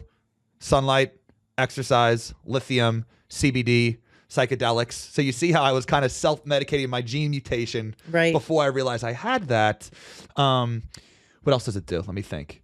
It also binds and stimulates a specific serotonin receptor. So vitamin D only has one receptor it binds to. Serotonin can bind to one of 7 different major receptors. The 1A receptor, it helps stimulate. So those are just some examples there. Oh, it also helps transport B12 and folate inside of our cells. So we just listed, 5 or 6 things that lithium does? And if you need support in any of those, lithium can truly be really, really helpful for you. But if you're someone that has low adrenaline or someone that has a lot of chronic fatigue, and this is what's, okay, going back to the data, the flaws with data, lithium's been shown to help with chronic fatigue in studies. Why do some people, they can't get out of bed if they take it? For them, we don't know exactly why, right? The things that lithium be doing in their cells, they're overdoing some of it. So if you have very low energy, sometimes lowering that adrenaline makes you more tired. That's why we start off on a low dose. But yeah, I mean, I like to refer to this as nature's Xanax. I've seen it change the lives of so many people. I rarely go over 5 milligrams. It is a metal, so you do want to monitor if you take higher dosages. I never went over 5 milligrams personally. Would more feel better? Yes, but I'm a big fan of the lowest effective dose. So yes. I have a 1 milligram bottle and a 5 milligram bottle. I'll use the 1 milligrams. I'll kind of pop them out. People pop Xanax, if that makes sense. Like if I have a lot, I'll go back down to 0, maybe 1 milligram, and then I will raise that dosage if I'm really overwhelmed. If I have a big talk to give, I'll take 2 of them beforehand. It just smooths me out. So if you think of something like a Xanax or like a lemon balm or a theanine, these all activate the GABA system, which slows down the brain and stops the brain from releasing more adrenaline. So imagine if you had a painting and you were anxious. So all red is on the painting. What Xanax does, it paints over it with blue, right? So you're painting over the adrenaline. What lithium does is that it just removes the red paint. So you see how we're taking all these calming things to mask our adrenaline. But rather than masking the adrenaline, why don't we just help the body process the adrenaline in the first place? And some people have been living on adrenaline for so long, and so when that's why some people can that's why some people say, I don't feel well, and I have to ask them, do you feel less stressed? They say yes, but when you've been living off that adrenaline, your high functioning anxiety your entire life, people will say they feel high on it. And I'm like, I just think you're not stressed for the first. It's non-psychoactive, right? They get a little bit of a serotonin boost, better mood, less stress, right? But then the people who have been living on adrenaline without adrenaline, and they then associate that with now, oh, now I'm tired. And it's like, well, actually, the coffee and all the stimulants you were doing and the adrenaline, what the self-medicating was masking the fact that this is your normal, like below the adrenaline, this is your normal energy levels. And now let's build you back up. Exactly, build back up from there. And I'm very sensitive to caffeine. I have literally I probably have maybe 50 milligrams of caffeine per day now. I used to slam 7 cups of coffee, but now since I have the right nutrients in place, right? And Yep. I have no issue. I use caffeine the vast majority of days, but it's a very, very low dosage because I have my right B complex, or I'm taking some organ supplements, or I'm taking other things to make sure, and eating a good diet, of course, too, right? Like I'm a supplement guy, but food is medicine as well. I've always put good food into my body. But yeah, the lithium orotate is my number one favorite supplement outright for me right now. Yeah, whenever I travel, I have it. If I'm overwhelmed, if I'll open up a capsule, mix it in some water quick, within 10, 20 minutes, I just feel more level-headed. It's not a sedating type thing, and I do think that's something people could try out. It's over the counter, right? That's Yeah. It's 1/20th. It's 5% of the max dose they sell over the counter. That 1 milligram. Yeah, I'm saying versus Yeah. the 20 milligrams Right, sell. right. But I've had people come to me Yeah. from naturopaths on 50 milligrams. Oh my gosh. I'm like, what's going on here? Like, why are you relying on, and again, this goes back to the symphony, right? Why are you relying on one supplement with a megadose? I'm not a big megadosing guy. I like more nutrients in moderate dosages catered to your body. It's not just about the supplement. It's about the right symphony or team of nutrients in your body. I've worked with people that say lithium didn't do anything for them. We added in with their personalized protocol, and then they're like, I feel amazing. And I'm like, okay, now go ahead. You feel great right now. Remove the lithium for a few days. They're like, wow, I actually feel worse now. I didn't notice solo lithium making me feel better, but I'm noticing the absence of lithium along with this other good mixture of nutrients. I feel worse. So you kind of see how you need to have the right team in your body. I mean, I think with our toxic world today, our food's less nutritious.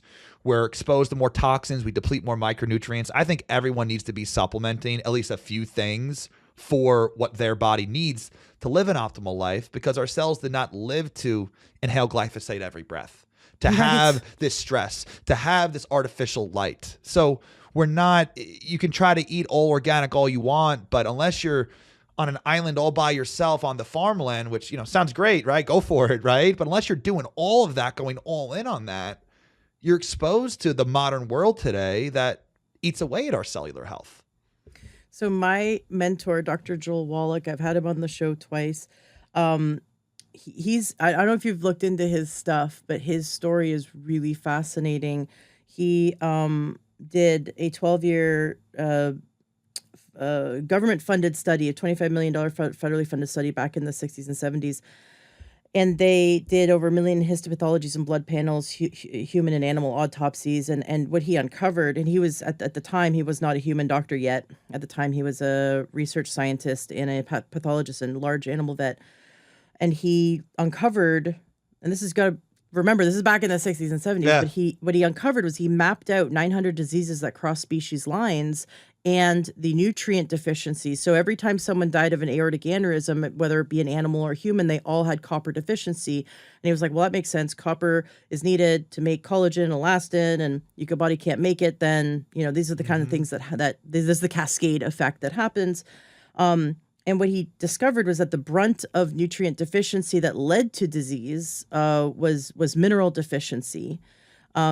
He went on to see that and discover that cystic fibrosis and muscular dystrophy and Down syndrome are nutrient deficiencies in utero. That and he mapped out what it was. Zinc at conception for Down syndrome, and selenium, however you want to say it, is a nutrient deficiency during the development of the fetus, the child.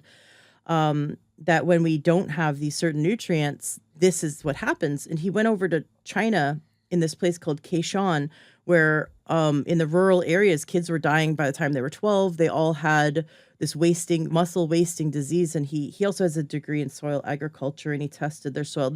It's an impoverished area where people basically are farmers. They live off of their own land. So similar to like, I'm not calling it the Amish impoverished, but they are, people who live off of their own land because they either choose to or they need to. It's a closed circuit. Right. Yeah. It's a closed circuit. So we, even if we're like eating at Walmart some of the time, we're like, I describe, humans as like trash pandas. We're just like really ridiculously irresponsible when it comes to the food we eat and our food chain, just overall as humans.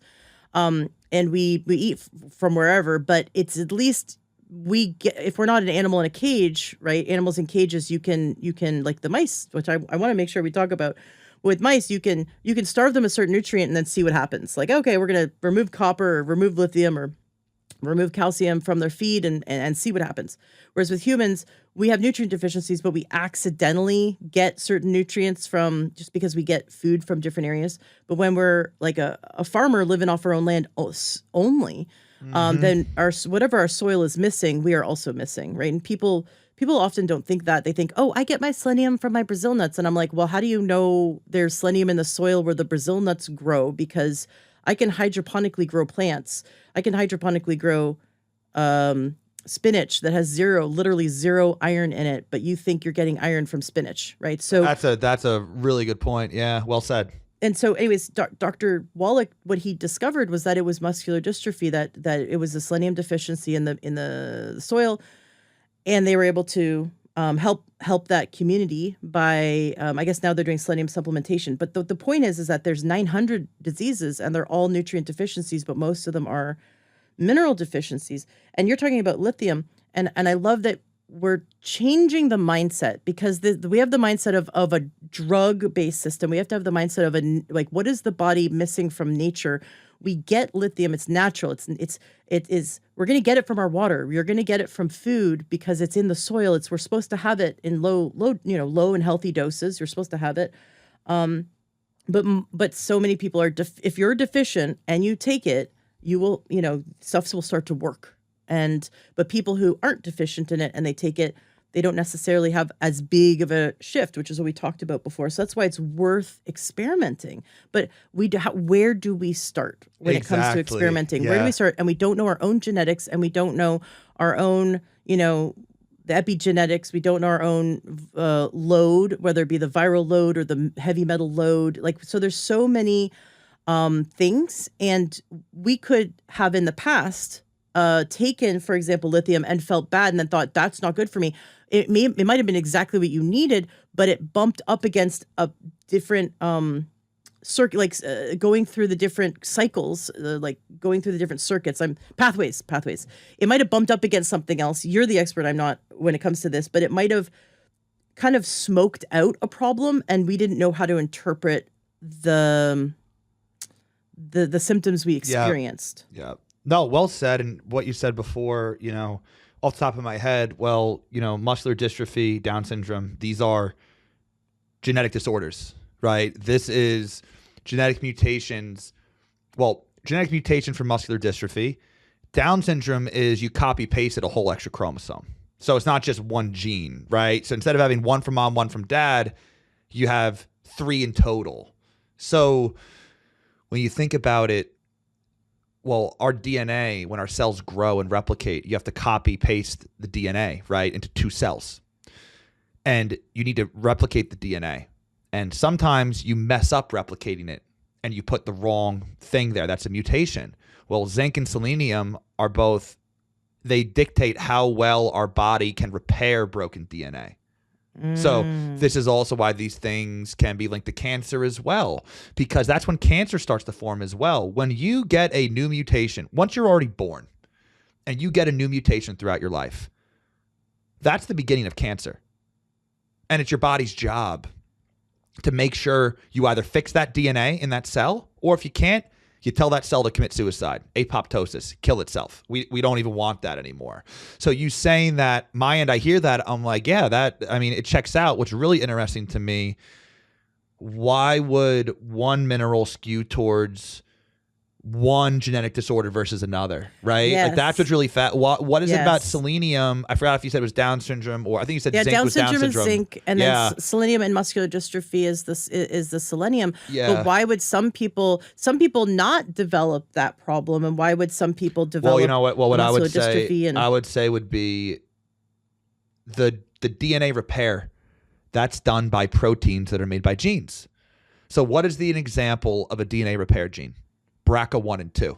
You ever heard of those before? yeah, the breast cancer. Exactly. So you see how they're linked to breast and ovarian cancer, because why are those mutations linked to just those cancers, not Down syndrome, right? You kind of see how it's like we don't know we have a good idea. We can we can visualize it. Different fields of discipline, different minds converge and agree, but there's still so much we don't know about the fine details. But yes, if you are already, let me put it this way, elephants have a lot more cells than we do.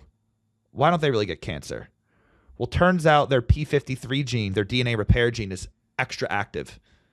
So you see how a lot of this comes down to how well you repaired the breaks in your DNA that were all happening all the time.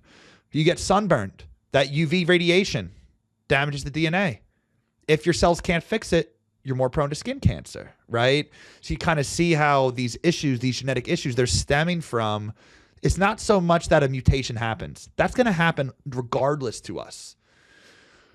It's how well can you actually repair that? So the worker that repairs it, the repairman or woman, right? Is that worker hardwired to only work a 4-hour shift? That would be a genetic mutation. Or does that worker not eat breakfast or lunch, only eats dinner, so works very slowly? That would be a mineral deficiency, right? So you see how there's different flavors of this, and it's just this ever splitting up, ever fractionating like what ifs and flavors. I just see infinite flavors of everything, right? And that's when people try to say, you want to change your anxiety, take a magnesium, or you want to do this, do that. It just drives me insane because it's just a marketing ploy. Right. That being said, I do think it's not like anyone that promotes magnesium, they're trying to mislead people, right? Magnesium deficiencies are very common. Maybe that wasn't the best example. You get what I'm saying? Well, just the thing is, it can't be cookie cutter for everyone, but it's relatively harmless to suggest someone try magnesium if they have anxiety, but to say it is the cure-all is deceptive because and again, not. even if and the thing is too, you mentioned too, how do we learn to experiment? Well, that's literally what I'm trying to teach people pathway by pathway. We'll give more information about that. But also, my philosophy is you don't have to know your genetics to experiment. You need to know the pharmacology of the supplements. And that's what I'm on a mission to educate people about. As long as you know, here are the top 5 things this supplement does, and you know what you may feel like if you're not responding well, go and have a field day with it, because you're not going to be, if you start taking supplements and you're completely uninformed, you're going in blind, you may start taking them for a week, not feel good, and forget you started new supplements and think you're dying and think you have cancer, think you have Alzheimer's, right? Like I've had people come to me and say that when they were on just the wrong supplements for them. But if you go into it, that's why when I took a specially modified curcumin supplement, I had panic attacks for 2 days. I could not sleep. I was an hour and a half after I took that supplement, I knew it was too powerful. And don't get me wrong, it sucked the next 2 days, but I knew what was going on. If someone went through what I went through, they would have went to the hospital, 1,000%. Oh my That's gosh. how horrible I felt. And this curcumin supplement I'm talking about, it's called Long Vita curcumin. So what's it marketed as in the bottle? It is specifically for the brain. It's 100 times more absorbed to the brain. I've taken regular curcumin before, and I feel good on it because it raises serotonin, dopamine, adrenaline. It raises them a bit. So I felt a little bit of a boost. I tried this, the regular dosage. Within an hour and a half, I was doing horribly. Like my heart was racing. Oh. So what does that mean? Yeah, you got so much more to your brain. You got 100 times anti-inflammatory effects. Well, you also got 100 times more adrenaline raising effects. You can't pick and choose which mechanisms you increase. It's all or nothing. I forgot how we even got on that topic. No, but I have a very similar experience, but years ago, and I hate that we're like telling, not I hate, but we're telling kind of these horror stories. Well, it's important because people don't important. talk about this. They don't. And it's like how people love talking about the VAERS, the adverse reactions to vaccines, right? How they underproport this or that. Not to go into that topic, but just drawing the parallels here.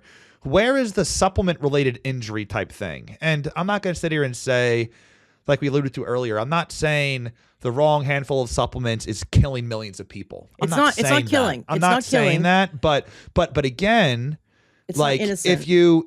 It's not innocent, but also how do we really know long term if someone is taking how do we know long term, right? And someone dies of a certain thing, how do we know that supplement they took their whole life didn't do that, right? I'm not ruling it out, but yeah, what I'm saying is I've seen it dramatically reduce people's quality of life for long periods of time. For years, they're taking these supplements and they're going to doctors. No one thinks it's the supplements because people don't think supplements can be that powerful. Yeah. But and on the other hand, I've seen the right supplements for the right person be absolutely absolutely life changing. It beats the hell out of medications. Like I've gotten so many people off of the random mood meds onto the right things. They're like, it's like I wish I had a time machine. Getting someone off of helping someone get so healthy they get off their meds. That's my number one goal. That's the best. Yep. I've actually had one client. It's so hilarious. I've worked working with clients for 13 years, doing this kind of health coaching, and I have one client who, when we first started working together, I discovered that her goal was not to get so healthy. She got off her meds, and I was like, oh, okay. Well, what is your goal? Because that's like I have to kind of hold back now because like my goal is to get you so healthy you don't need your meds anymore. But pretty much everyone that comes to me and my understanding is comes to you is that they want to get so healthy they don't need meds. Meds is a crutch. But just I think we have to like pull the wool out from our eyes and don't think black and white about supplements. Just like you wouldn't think black and white about. We have to be pragmatic. Don't think black and white about drugs or any tool you're going to use. I think we need to understand, like you said, the nuances. We have to understand that the beautiful complex symphony of individuality of each of our bodies and go into it knowing, like do that test. Like you said, try 1 milligram, see how you feel, right? Do a test. And if you don't feel good, it doesn't necessarily mean that could have been like a not great quality. It could have been a complex and something in that complex isn't great. Oh, don't get me started. I hate complexes. I hate complexes. But you just don't know. You just don't know what it was. But because it's the Wild West, we don't know about the quality of the supplement. We also don't know about your own individual pathways. So, but don't be afraid to never try. Just tread with observation and caution and observation, but be willing to dive in and really give it a go. So I have a family member and they have essential tremors. They've had it for less than 10 years. It's been ruled out that it's not, they can't find the cause, right? It's not Parkinson's, it's not anything. Can't find the cause. And eventually, and every drug they've put them on has caused hallucinations and night walking, really scary because they could, like, I think at one point they might have walked outside their house in the middle of the night while sleeping. So that doesn't work for the person because they live alone. And then eventually what was recently just mentioned to them is, why don't you get on like a low dose gabapentin? And that triggered this idea in my head. I'm like, wait a second, could the problem be their GABA, like not enough GABA, right? And I understand that taking a GABA supplement doesn't necessarily get into the brain because it's not all of it gets into the brain. But I started kind of going down that pathway and I saw that like there's B6 deficiency means that you can't convert enough of that glutamate to GABA. And there's all these fun things. And then that's when I discovered that it's Lactobacillus plantarum is one of the strains that can be wiped out when you've taken antibiotics, which this person has. And that strain helps us make GABA.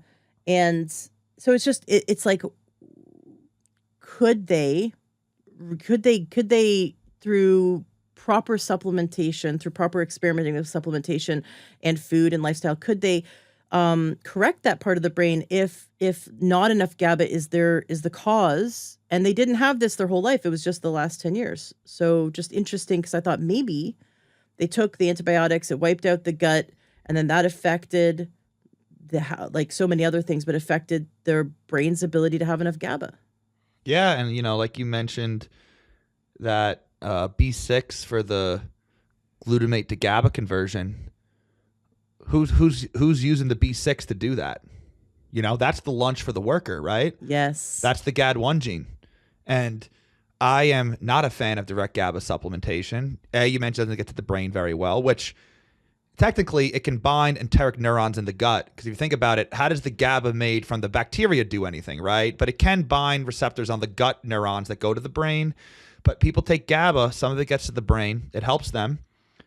They turn it into glutamate.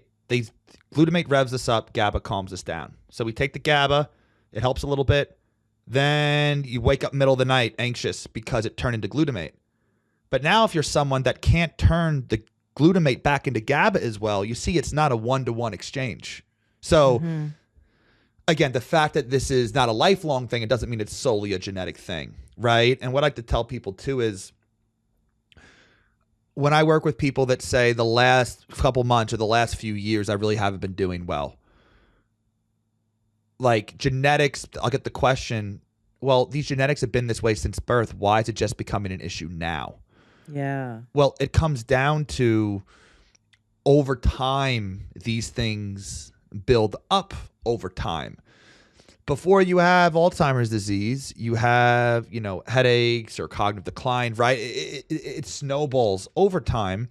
And I guess what I'm trying to say is we all have things that can be supported naturally genetically. My point being, I work with a lot of people with actual clinical genetic disorders like ASHL1 mutations, or these are actual, like I go to the doctor and get severe intellectual disability, work with children, that's not like the holistic genetics, right? That's like really hardcore, like go to the genetic doctor, this random freak thing happened. And I work with them and I can't target that. Not every gene is targetable, right? If your issue is you can't make enough vitamin D, we give you more vitamin D. Not every gene works that way. You can't just hack around it. But if that person also has a lot of vitamin D mutations that maybe I have, or my point is we could control what we can control. I've had some Down syndrome clients. Obviously, I'm not deleting that third chromosome, right? Like I'm not going to be hacking that away. But if they also have, let's say, MTHFR mutations or vitamin, you kind of see how we can always support, we can control what we can control genetically, nutrients wise, right? So that's why you mentioned with the gut health thing with the GABA, right? Yeah, that could be a factor. And maybe there's some other mutations involved that are they the elephant in the room that made them like that? I don't like to think in terms of what is the cause. I like to think of what is a contributor and let's address as many contributors as we can. At least when you're in my line of work, where I don't look at the BRCA mutations. I don't look at the 1 in 10 million mutations that are like severe developmental disabilities, right? I look at the ones like MTHFR that are more, quote, minor than some of these other mutations, right? So each individual mutation does not hold a lot of weight on its own. But when you map enough of them together and paint that picture and paint that story, then it starts to get a better picture. Well, yeah, and then it also is very cathartic. Oh, by the way, person. I did interrupt. Did you have that family member try that probiotic? Yeah, they just started. Okay. They just. I'm very keep me posted. I'd love to hear that. Yeah, so we tried. I mean, I was looking into this. It was this very new to me, and so I had them just try a GABA supplement, see what would happen, and I coupled it with the really highly absorbable form of B6. What is it, like the P5P? The the P5P, and their hands stopped shaking for about an hour. Yep. Then it came back, and then they got dizzy and stopped taking the GABA because they started doing their own Side effects. They Googling probably overshot it a little bit too. Right, overshot it. Yep. But it was, it was worth a try. And then they're willing to try I fermented it into a yogurt because I learned that from going down the rabbit hole of the Lactobacillus rhodori. I don't know if you've heard about this. Yeah. Dr. William Davis, he's been on my show a few times, and I because I'm highly allergic to dairy, I ended up making a plant-based one, which is cashews, because it was the only one that tastes good. I tried other plants, and cashews ended up being delicious. So I have the recipe on my website, and I've made hundreds of batches of this because I make it for my family members, and not just our own little nuclear unit, but I make it for other people too. And it's the most delicious, to me, the most delicious yogurt you'll ever have. But what's really cool is that it cured. One of my family members had chronic diarrhea so bad they couldn't leave the house. Like it was bad. And this, and I was due to taking some antibiotics, but they just had the kind of the worst side effect of antibiotics, which is chronic, can't leave the house diarrhea. And 3 days of eating the Lactobacillus rhodori yogurt that I made them, that went away. And I love that strain. That also helps. It helps your gut break down histamine as well. I'm a big fan of that one. And, I'm just thinking too, for your family member, again, it's excitation versus inhibition. So that glutamate GABA axis is thrown off. I think it is because they also have anxiety. They have trouble sleeping. They're like tired all day, but they're wired at night, and they have massive anxiety and depression. And I'm like, this is, this is like, I feel like this is it. I feel like it's the GABA thing. But again, it's the GABA. Remember, they're interchangeable GABA glutamate. It's like a seesaw, right? So you may also want to look into like supplement, like L-glutamine, great gut health supplement. Horrible if you're sensitive to glutamate, because you could turn it into glutamate. Yes. So what can we do to restore balance? We can boost GABA, or we can lower glutamate, right? Yep. So you could look into that as well. And this goes into like, the whole monosodium glutamate, the MSG debate. Yep. Conventional medicine says no conclusive studies. Glutamate sensitivity is highly, highly genetic. Highly genetic. You'll see random articles, this chemist said that removing MSG cured their daughter's autism, or help with this ADHD, or help with this, or help with that.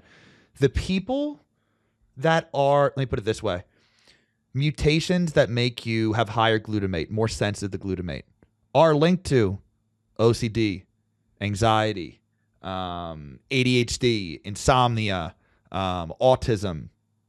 So it makes sense that if you have any of those labels, you're likely, not guaranteed, you're likely more sensitive to glutamate. So when you see an article that says this chemist said that removing MSG cured her daughter's autism, to the untrained eye, it's like, oh, that's a bunch of BS. But I look at that and I say, yeah, that checks out, because the reason why this individual is neurodivergent, has autism, is likely due to higher glutamate sensitivity. So that amount of MSG that a normal person doesn't notice, someone with a highly sensitive nervous system to glutamate will respond to that. So something maybe to look into as well, like lower glutamate dieting. I had a client with epilepsy that went to get Chinese food. The mother confirmed there was no MSG in the food. She ate it anyways because they confirmed it was MSG free. She had a seizure in the restaurant. Yeah, just like that. And again, I'm not saying MSG is a problem for everybody, but it does depend on the person. I'm also working on a course about that, like each pathway, right? Because think about this. If I were to make a course, OCD, autism, ADHD, all these things, I will be repeating the same content, right? So just make it about the pathway. Why does one person get OCD? Someone else gets anxiety. Another symptom of high glutamate is perfectionism. I'm a perfectionist. I'm a high glutamate guy. So it's like, why do people get certain characteristics versus others? That's the really fascinating question, right? Does this family member have a lot of OCD or very repetitive type thinking. Doesn't even necessarily have to be like negative thinking, just very circular type thinking. Yes. Yeah. Yeah. And you Yeah. see the patterns I'm picking up here, Yes. right? Yes. Like it's so I would probably, this is how my brain works. This is how I help people, just looking at the individual and picking up on the patterns here. So I would look into foods higher in glutamate and see if that's an issue. A lot of fermented foods, ironically enough, can be higher in glutamate. So something to keep in mind too. But again, if that glutamate, sure, there's glutamate possibly from the fermentation you did, but the strain of bacteria may far outweigh it, right? So you kind of see how I'm not saying that that's bad. Yeah. But yeah, you kind of see my brain. I will look into, theanine, taurine. These are also really good things that can help with glutamate. Lemon balm extract slows down the breakdown of GABA. So, obviously the bacteria would be the most root cause, if that makes sense, right? Technically, but just other tools I'm throwing out here, lowering the glutamate consumed to restore that axis. I love it. And that could also be really beneficial to people with symptoms of ADHD. Well, this is what I'm saying. Like this, what I just shared with you is similar to what I would say to a client that, and it's not even a client with OCD. It's a client with high glutamate dysfunction, right? And yes. that on average, those individuals, when I tell them, all right, we talked about GABA glutamate system, got some issues going on. Here are what it looks like. Let's get out of the nitty gritty, what it looks like to be someone with high glutamate and low GABA. And I tell them, because this could be a lot for someone to take on, right? And I'll tell them, I'll put my hand up and I'm like, these are all me to a T throughout my whole life too. So like, I'm with you here on this. 9 out of 10 times I tell them these, they're like, how the hell did you know? Like, how did you, these are all me to a T. Like more likely to get my feelings hurt, overthinking things, perfectionism, like how, well, that's what the signaling system does. Yours is overactive. But again, you go to the doctor, they're just going to throw you on Adderall for ADHD. Right. Oh my gosh. So this is why I was saying at the beginning that we have been born into the propaganda that there's diagnoses and these are real things, right? But they're actually man-made constructs. So I would love it. Wouldn't it be cool if we got in a time machine and went to like, the Star Trek of our future, where so instead of someone saying I have ADHD or I have, diabetes, they would say I have this I have a GABA dysregulation. Yeah. Like it's like because that's what it is. It's not the problem is everyone's a mixture of all of them too, right? So like, right. I like to think I hear what you're saying. Yeah. I just mean like instead of saying, oh, I have ADHD, it's like, well, what is that? Well, again, though? that's what I mentioned initially, the top down explanation versus the bottom up. Like I describe myself as a high histamine, high adrenaline, low GABA individual. So I am go. I need a lot of stuff to dial back my brain. I'm a very, very sensitive person. So that's how I like to describe myself to people. And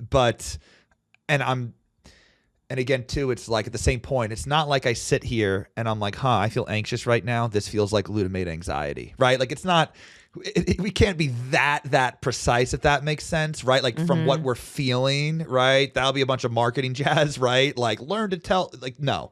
But my approach is educating people. Here are all the things that stimulate the glutamate pathway.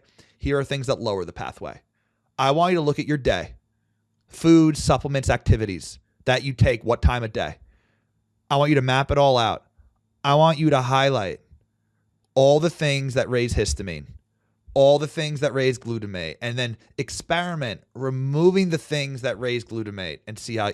This is what I'm working on building a system to do, because I'm not going to be able to change the world by doing strictly one-on-one content. I love those, right? That's how you get instant, no more guesswork, clear-cut answers, right? But I'm not going to change the world by doing that. That's not scalable to leave the impact that I want on the world. So that's why I'm working to, instead of doing an ADHD course, they give you this supplement. They're just giving you supplements that have been linked to that or something like that, right? But instead, I like to think of it as peeling back the layers of an onion.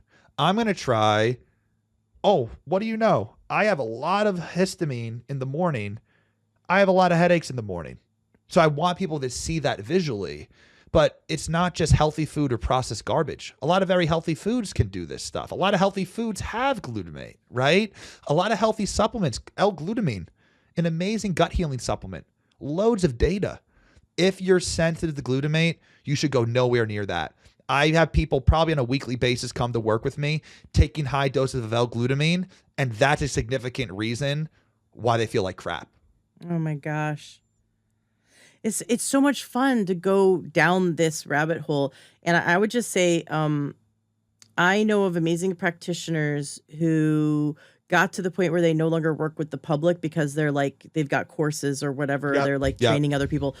We happen to have you here at this prime moment, this window in your career where you still see people on an individual basis. So I would say now is a really good time. And Dr. Tyler did not pay me to say this, but now would be a really good time to book a consultation with him, because I've just seen it a lot where I bet in 5 years from now, you very rarely will see people on individual level because you'll be more like helping the masses. Yeah. And although there is something every time you hopefully it's all software by then. Oh yeah, too. exactly, right. AI. And all that. I gotta train the AI before AI takes my job. Yeah. I'm somewhat serious, somewhat kidding. But yeah. No kidding. But every time you work with someone, you end up learning something, and it's because everyone's different. That's what I love, because people ask me all the time, what books do you read? How do I learn to do what you do? What podcast do you listen to? I don't read books. I have so many books. People tell me I should start. I have a pile. I don't listen to podcasts. I read primary literature, and I work with people one-on-one, and I connect the dots with what's in front of me. And Yeah. I love doing what I do too. I'm not a medical doctor. I don't use medications. So I can be a lot more exploratory, because here's the thing. If there's a supplement that's been studied for allergies, and I want to try to use it for autism, let's just throw that out there, even though there's no data on that, I can recommend this to someone. It's not a pharmaceutical. So I'm not going to sit here and tell you I have a 100% success rate with every nutrient. Sometimes a lot of genes point towards a nutrient. We give it to someone, they feel like crap. And that's fine, right? But they wasted, what, $20, $30? They don't feel good for a day. The next morning they wake up fine, right? And that's why I love doing what I do. Again, I can be a lot more exploratory with this stuff, because we're not dangling people's lives, right? People mess themselves up infinitely more on their own accord anyways, right? So it's like I'm not giving you anything that you couldn't get on your own anyways. I'm just showing you how to use them and give you a blueprint. What supplements should you not touch or be mindful of? Because if I tell you a certain supplement raises adrenaline, then a client asks me, hey, I'm working with another practitioner, whatever, they recommended this. Should I take it? The answer isn't you can never take this because it raises your adrenaline. The answer is, now that you're aware that it raises your adrenaline, you can go and take it, but maybe if it raises your adrenaline, maybe you take a little extra lithium to help balance it out. But if you're not aware, if you take a supplement that raises your adrenaline, you're not aware of it, you might be shorter with people around you. You might be a little more defensive, or a little more, your tone might change. You may not mean anything by it, right? But, I figured that out with my wife, and with her 12 years now, like, she's amazing. But, she would tell me, like, your tone. And this is when I would connect the dots and be like, well, I did take a tiny, tiny, tiny microdose of L-tyrosine this morning because I wanted to get a little more dopamine, have a little bit of a better workout, and kind of biohack a little today. Well, what do we know? What do we know here? Like, that also made me a little bit more short. Like, my wife would come into my office, I'm working, and I'd kind of give her a little of the, like, what do you want? I'm doing stuff, kind of not bad, right? But like very minorly. How many people do this, these little changes from the supplements? So again, it's not that you hard rule, never take this. Now that you're aware of it, maybe that supplement, berberine is an example, amazing for blood sugar, amazing antimicrobial effects. So if you're a gut health professional, I'm not a gut health expert. If you go to someone else and they recommend berberine, you're allowed to take that because we want the antimicrobial benefits. We just may need to add something else to counteract some of the stimulatory properties, right? And that's how I like educating people about patterns so they can become their own health advocate. Right. I love it. I love it so much. Would you come back on the show? I want to have you I would back. love to. I had a great time. I love the way your brain works. Yeah, I would absolutely so love great. to. Yeah. Because you know what, I want to, the next time you come on, I want to talk about your allergy to mice because it sounds like a fun story. I'd love to talk about your breast cancer thesis, and I'd love to just go deeper with you. I'm sure listeners will come to me with questions. I love it. And absolutely. maybe by the time we have you back on, you'll have had some of our listeners come and work with you. And the feedback I get, just so you know, my listeners are amazing people. And I've got the feedback from other guests who've had the experience of working with my listeners that they're higher level. They're just really cool, higher level. I love that. Awesome. I love really, and I work with people of all different walks of life. You know, some people are very, very sick. They don't know much about health. Other people feel great. They want to feel better. I really love nerding out with people. So that'll be awesome. And before I forget to, I'd love to offer like a discount code for your listeners as well. Sweet. So I usually just kind of cover the DNA kit is $150. I'd be more than happy to extend that. If you already have data, you'll just get that applied to the, deep dive itself there. What would you want the code to be? So people can enter that at checkout and get that $150 sweet. Yeah, off. LTH is what I ask people to use. Learn True Health, LTH. And LTH so my listeners know, like that's the coupon code I ask people to use, LTH. Thank you so much for offering a discount to us. That's something I love asking for the listeners, because you know what? It's definitely a different mindset. I'm originally from Canada, and almost half our paycheck goes to the government, and so we have quote unquote free healthcare. And so in some ways, Canadians are more willing to spend on. I just noticed as growing up in Canada, they're more willing to spend on supplements and like external things that aren't covered by insurance because it's like they have to. Whereas in America, sometimes people are like, well, is it covered by insurance? And then I'm not going to do it. And the people who are truly sick of being sick want to break out of that system. And they're like, we want to give them all the discounts we can because they are investing thousands of dollars over time in getting these answers. And you are someone who authentically can help them, get either to the root cause or at least get enough answers to like gain the most clarity they've ever gained before. Or so that's very exciting. Or bare minimum to stop wasting tens of thousands of dollars of supplements over the next several years. Because I mean, if you're listening now and you have that supplement graveyard in your pantry, you have all this graveyard, you don't know what's doing what, like that amount of money could be just invested into figuring out what you actually need, because you're probably going to get 30 to 40 supplement recommendations, but I would never, ever put anyone on all of those. But at least you have a list. Some people we meet, they're a little more experienced. They want to experiment a bit. They'll kind of see some of the other options and experiment a bit. Other people are like, I am not changing a single thing until I talk to you face to face. And that's fine too, right? But I like giving people... The number one feedback I get is, this was amazing. I understood it, but it's a lot of information because I want to make sure you get the value out of this. And I hope I don't have to see you for a lot of follow-ups, because that means I did my job well. Right.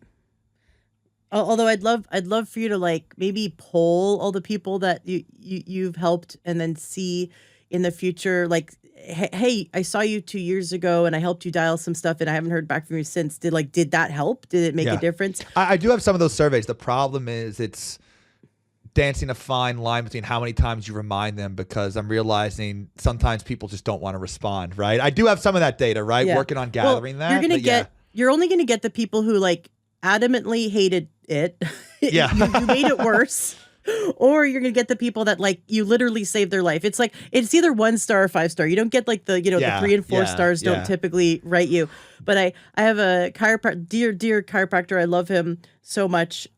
He he said, early on he got out of chiropractic college and he thought he was the savior. He was like chiropractic Jesus. And he'd only see a client once and they'd never see him again. And he thought, I am curing them. Like he really had that like amazingly young ego that just thought he was the best chiropractor in the world. And then an old school chiropractor who'd been practicing forever, like maybe 40 years, called him up one day and said, okay, did you saw so-and-so last week and I just saw them. And he goes, I'm, he kind of bragged like, oh, my clients only ever come once because I'm helping them so much. And this chiropractor was like, I hate to break it to you, but you're so bad. They never come back to you. And he ended up taking him under his wing and actually training him. And he became like one of just absolutely an outstanding chiropractor. But just the point is like, if you don't hear from people again, it's either you really helped them or you really didn't help them. Yeah. Well, no, that's exactly why I do have some stuff set up, I believe it's 1 month, 2 months after trying to get that data, right? Because before I'm really deciding to scale this, I really do want to make sure of that, right? You don't want to build this big, huge thing and find out that it's not what you thought, right? So definitely something to always try to keep in mind, especially when you're trying to do a new angle of the health optimization. Right. So when people work with you, what is it? Obviously, we talked the whole time, but everyone's so individual. But can you walk us through what it looks like if someone went to your website? What does it look like to work with you? Yeah. So it makes this is very easy because it's only one offering, one package that's offered currently. So it's the one-on-one deep dive genetic analysis. So we order your DNA kit. It shows up at your door. Swab your cheek, send it back. Results take around 3 weeks or so to come back, but what makes me different is I don't have set panels. So I don't work as if, oh, you wanted the brain health panel. The computer is going to spit out your report with all your genes and all your notes on it, and there you go. I don't work that way. I hand make every one of my reports because I want to find the most genetically disrupted things. You're checked for 100 million mutations, but at the same point, I don't want to overwhelm you or bore you with 50 pages of information. So I find, in my expert opinion, the most genetically disrupted genes.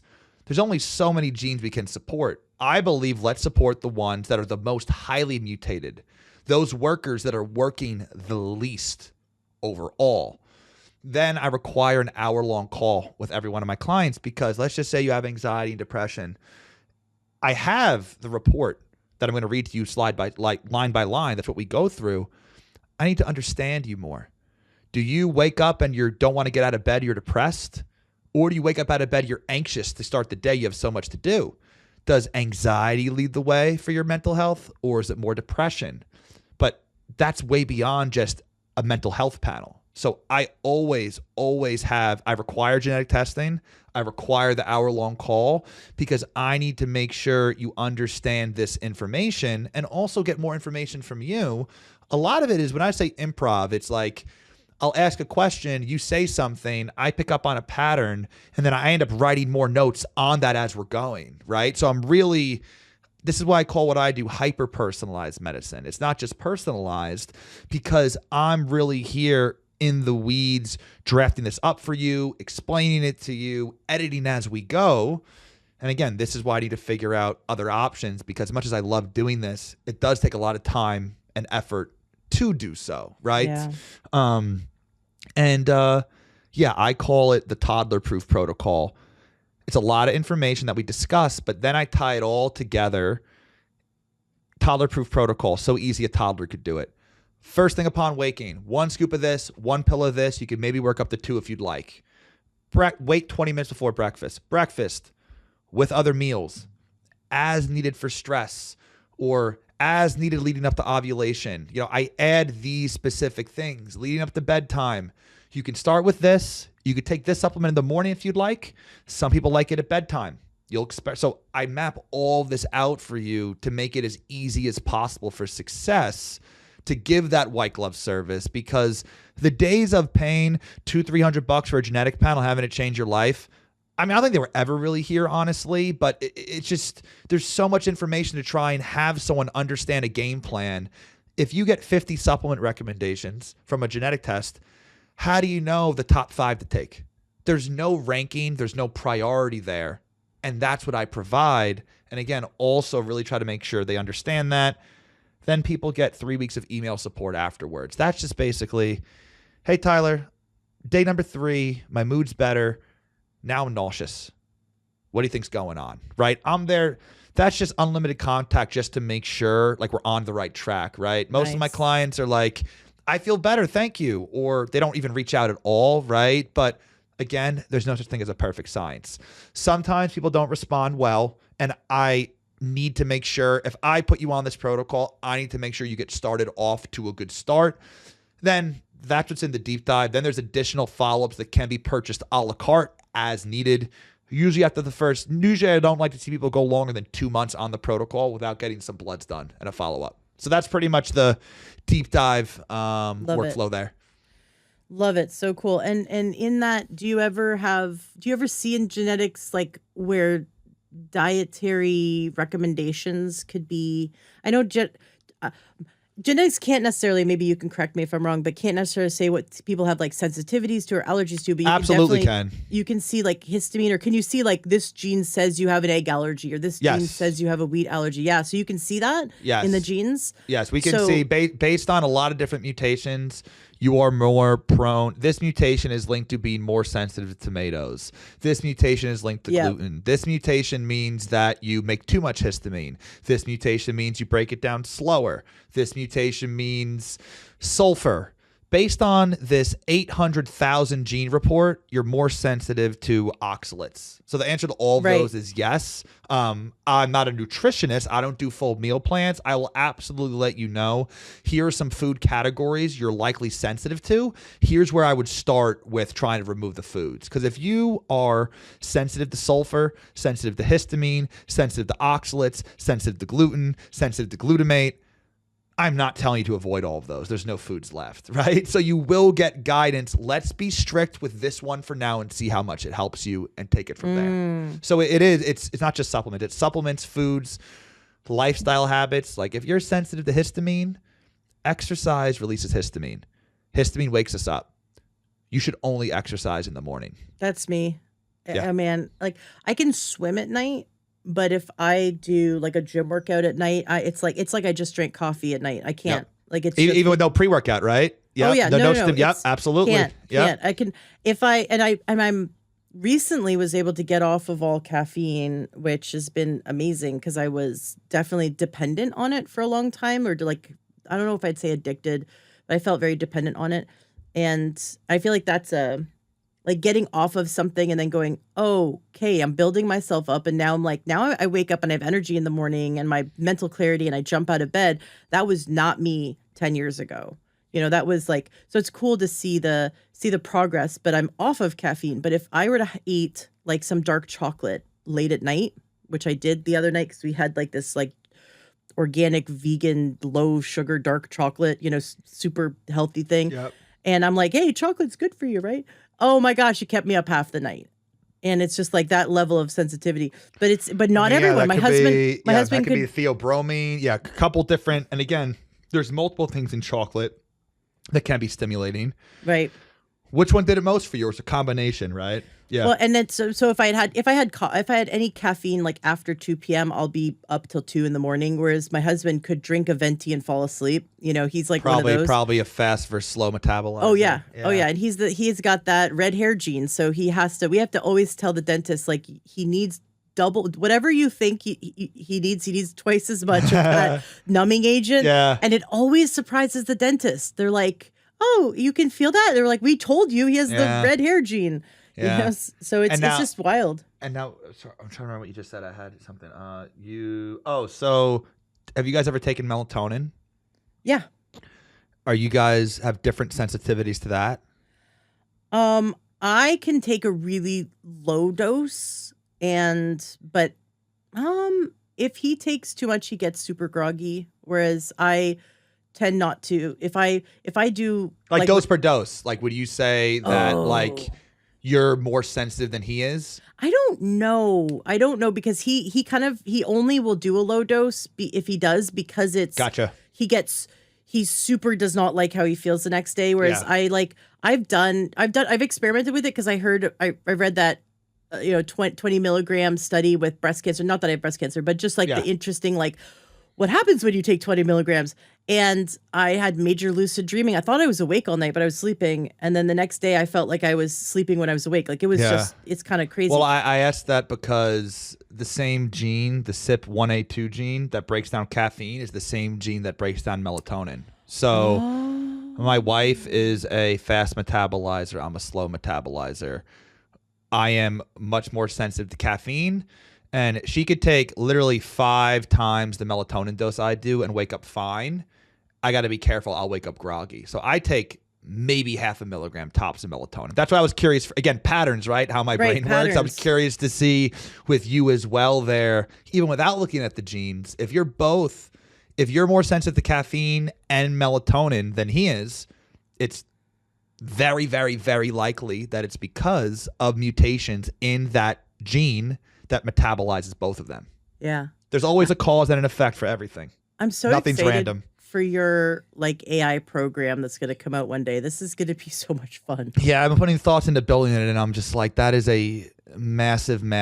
I'm working on the course stuff right now, and then I want these courses for ground level for anyone to begin to understand. This is like ground level. This is not high level doctor only. I'm working on getting those out early in the new year, pathway by pathway, to figure out what works or doesn't for you. Then I want to have a more in-depth version of that, more advanced supplement stuff for practitioner training. So those are kind of the next 2 steps now, but got a lot of life to live, right? I'm really so excited. just turned 32, yeah. so a lot of life to live, a lot of advancements to be made. Yeah, when I saw how you look, which you look healthy, handsome, and young. Thank you. I'm 44, which I know is not like old, but something happened. I've been doing this podcast for coming up on 10 years now, and something happened where like all of a sudden all the really cool experts are younger than me. I'm like, when did that happen? So yeah, it's really neat. Well, but just start sharing your biological age instead. Right? Exactly. Oh, I'm 32 actually. I know. I do look 32. I have amazing skin. I do have great genetics. So and I take care of my genetics. Oh, I'm so excited to have you back on the show. I have several friends that have children with epilepsy. I'm definitely going to send them your way. I can't wait to dive deeper with you next time. It's been such a pleasure having you on the show. Is there anything you'd like to say or any homework you'd like to give the listener? Anything like you say, would you like to say to wrap up today's interview? Yeah. Well, first off, thank you so much for having me on. I hope you guys listening, I shared a lot about how my brain looks at these things, and I'd heavily encourage you. One of the links you'll be sharing takes you to the free 15-minute little primer version of the cell signaling stuff, just to really high level for people. Then there's also the full, it's a bit over an hour of the other course there. I'm not sure which of the other course will be released from then, but that's setting the stage to really look at health, how I do. And yes, if you're on a lot of supplements and you don't feel great, a lot of the times it's what can you remove, not what you need to add. So I'll leave it with that. I'd say the same with processed food and drugs. Yeah. And alcohol. Oh God. I don't even know the amount of beer I used to drink in college and stuff. And How did we do it? I have no idea. The gluten didn't bother me somehow. The alcohol didn't. God. How and the all-nighters? How did we even survive our teenage years? I don't even know. But thank you so much for coming on the show. This has been wonderful. I can't wait to have you back. Thank you.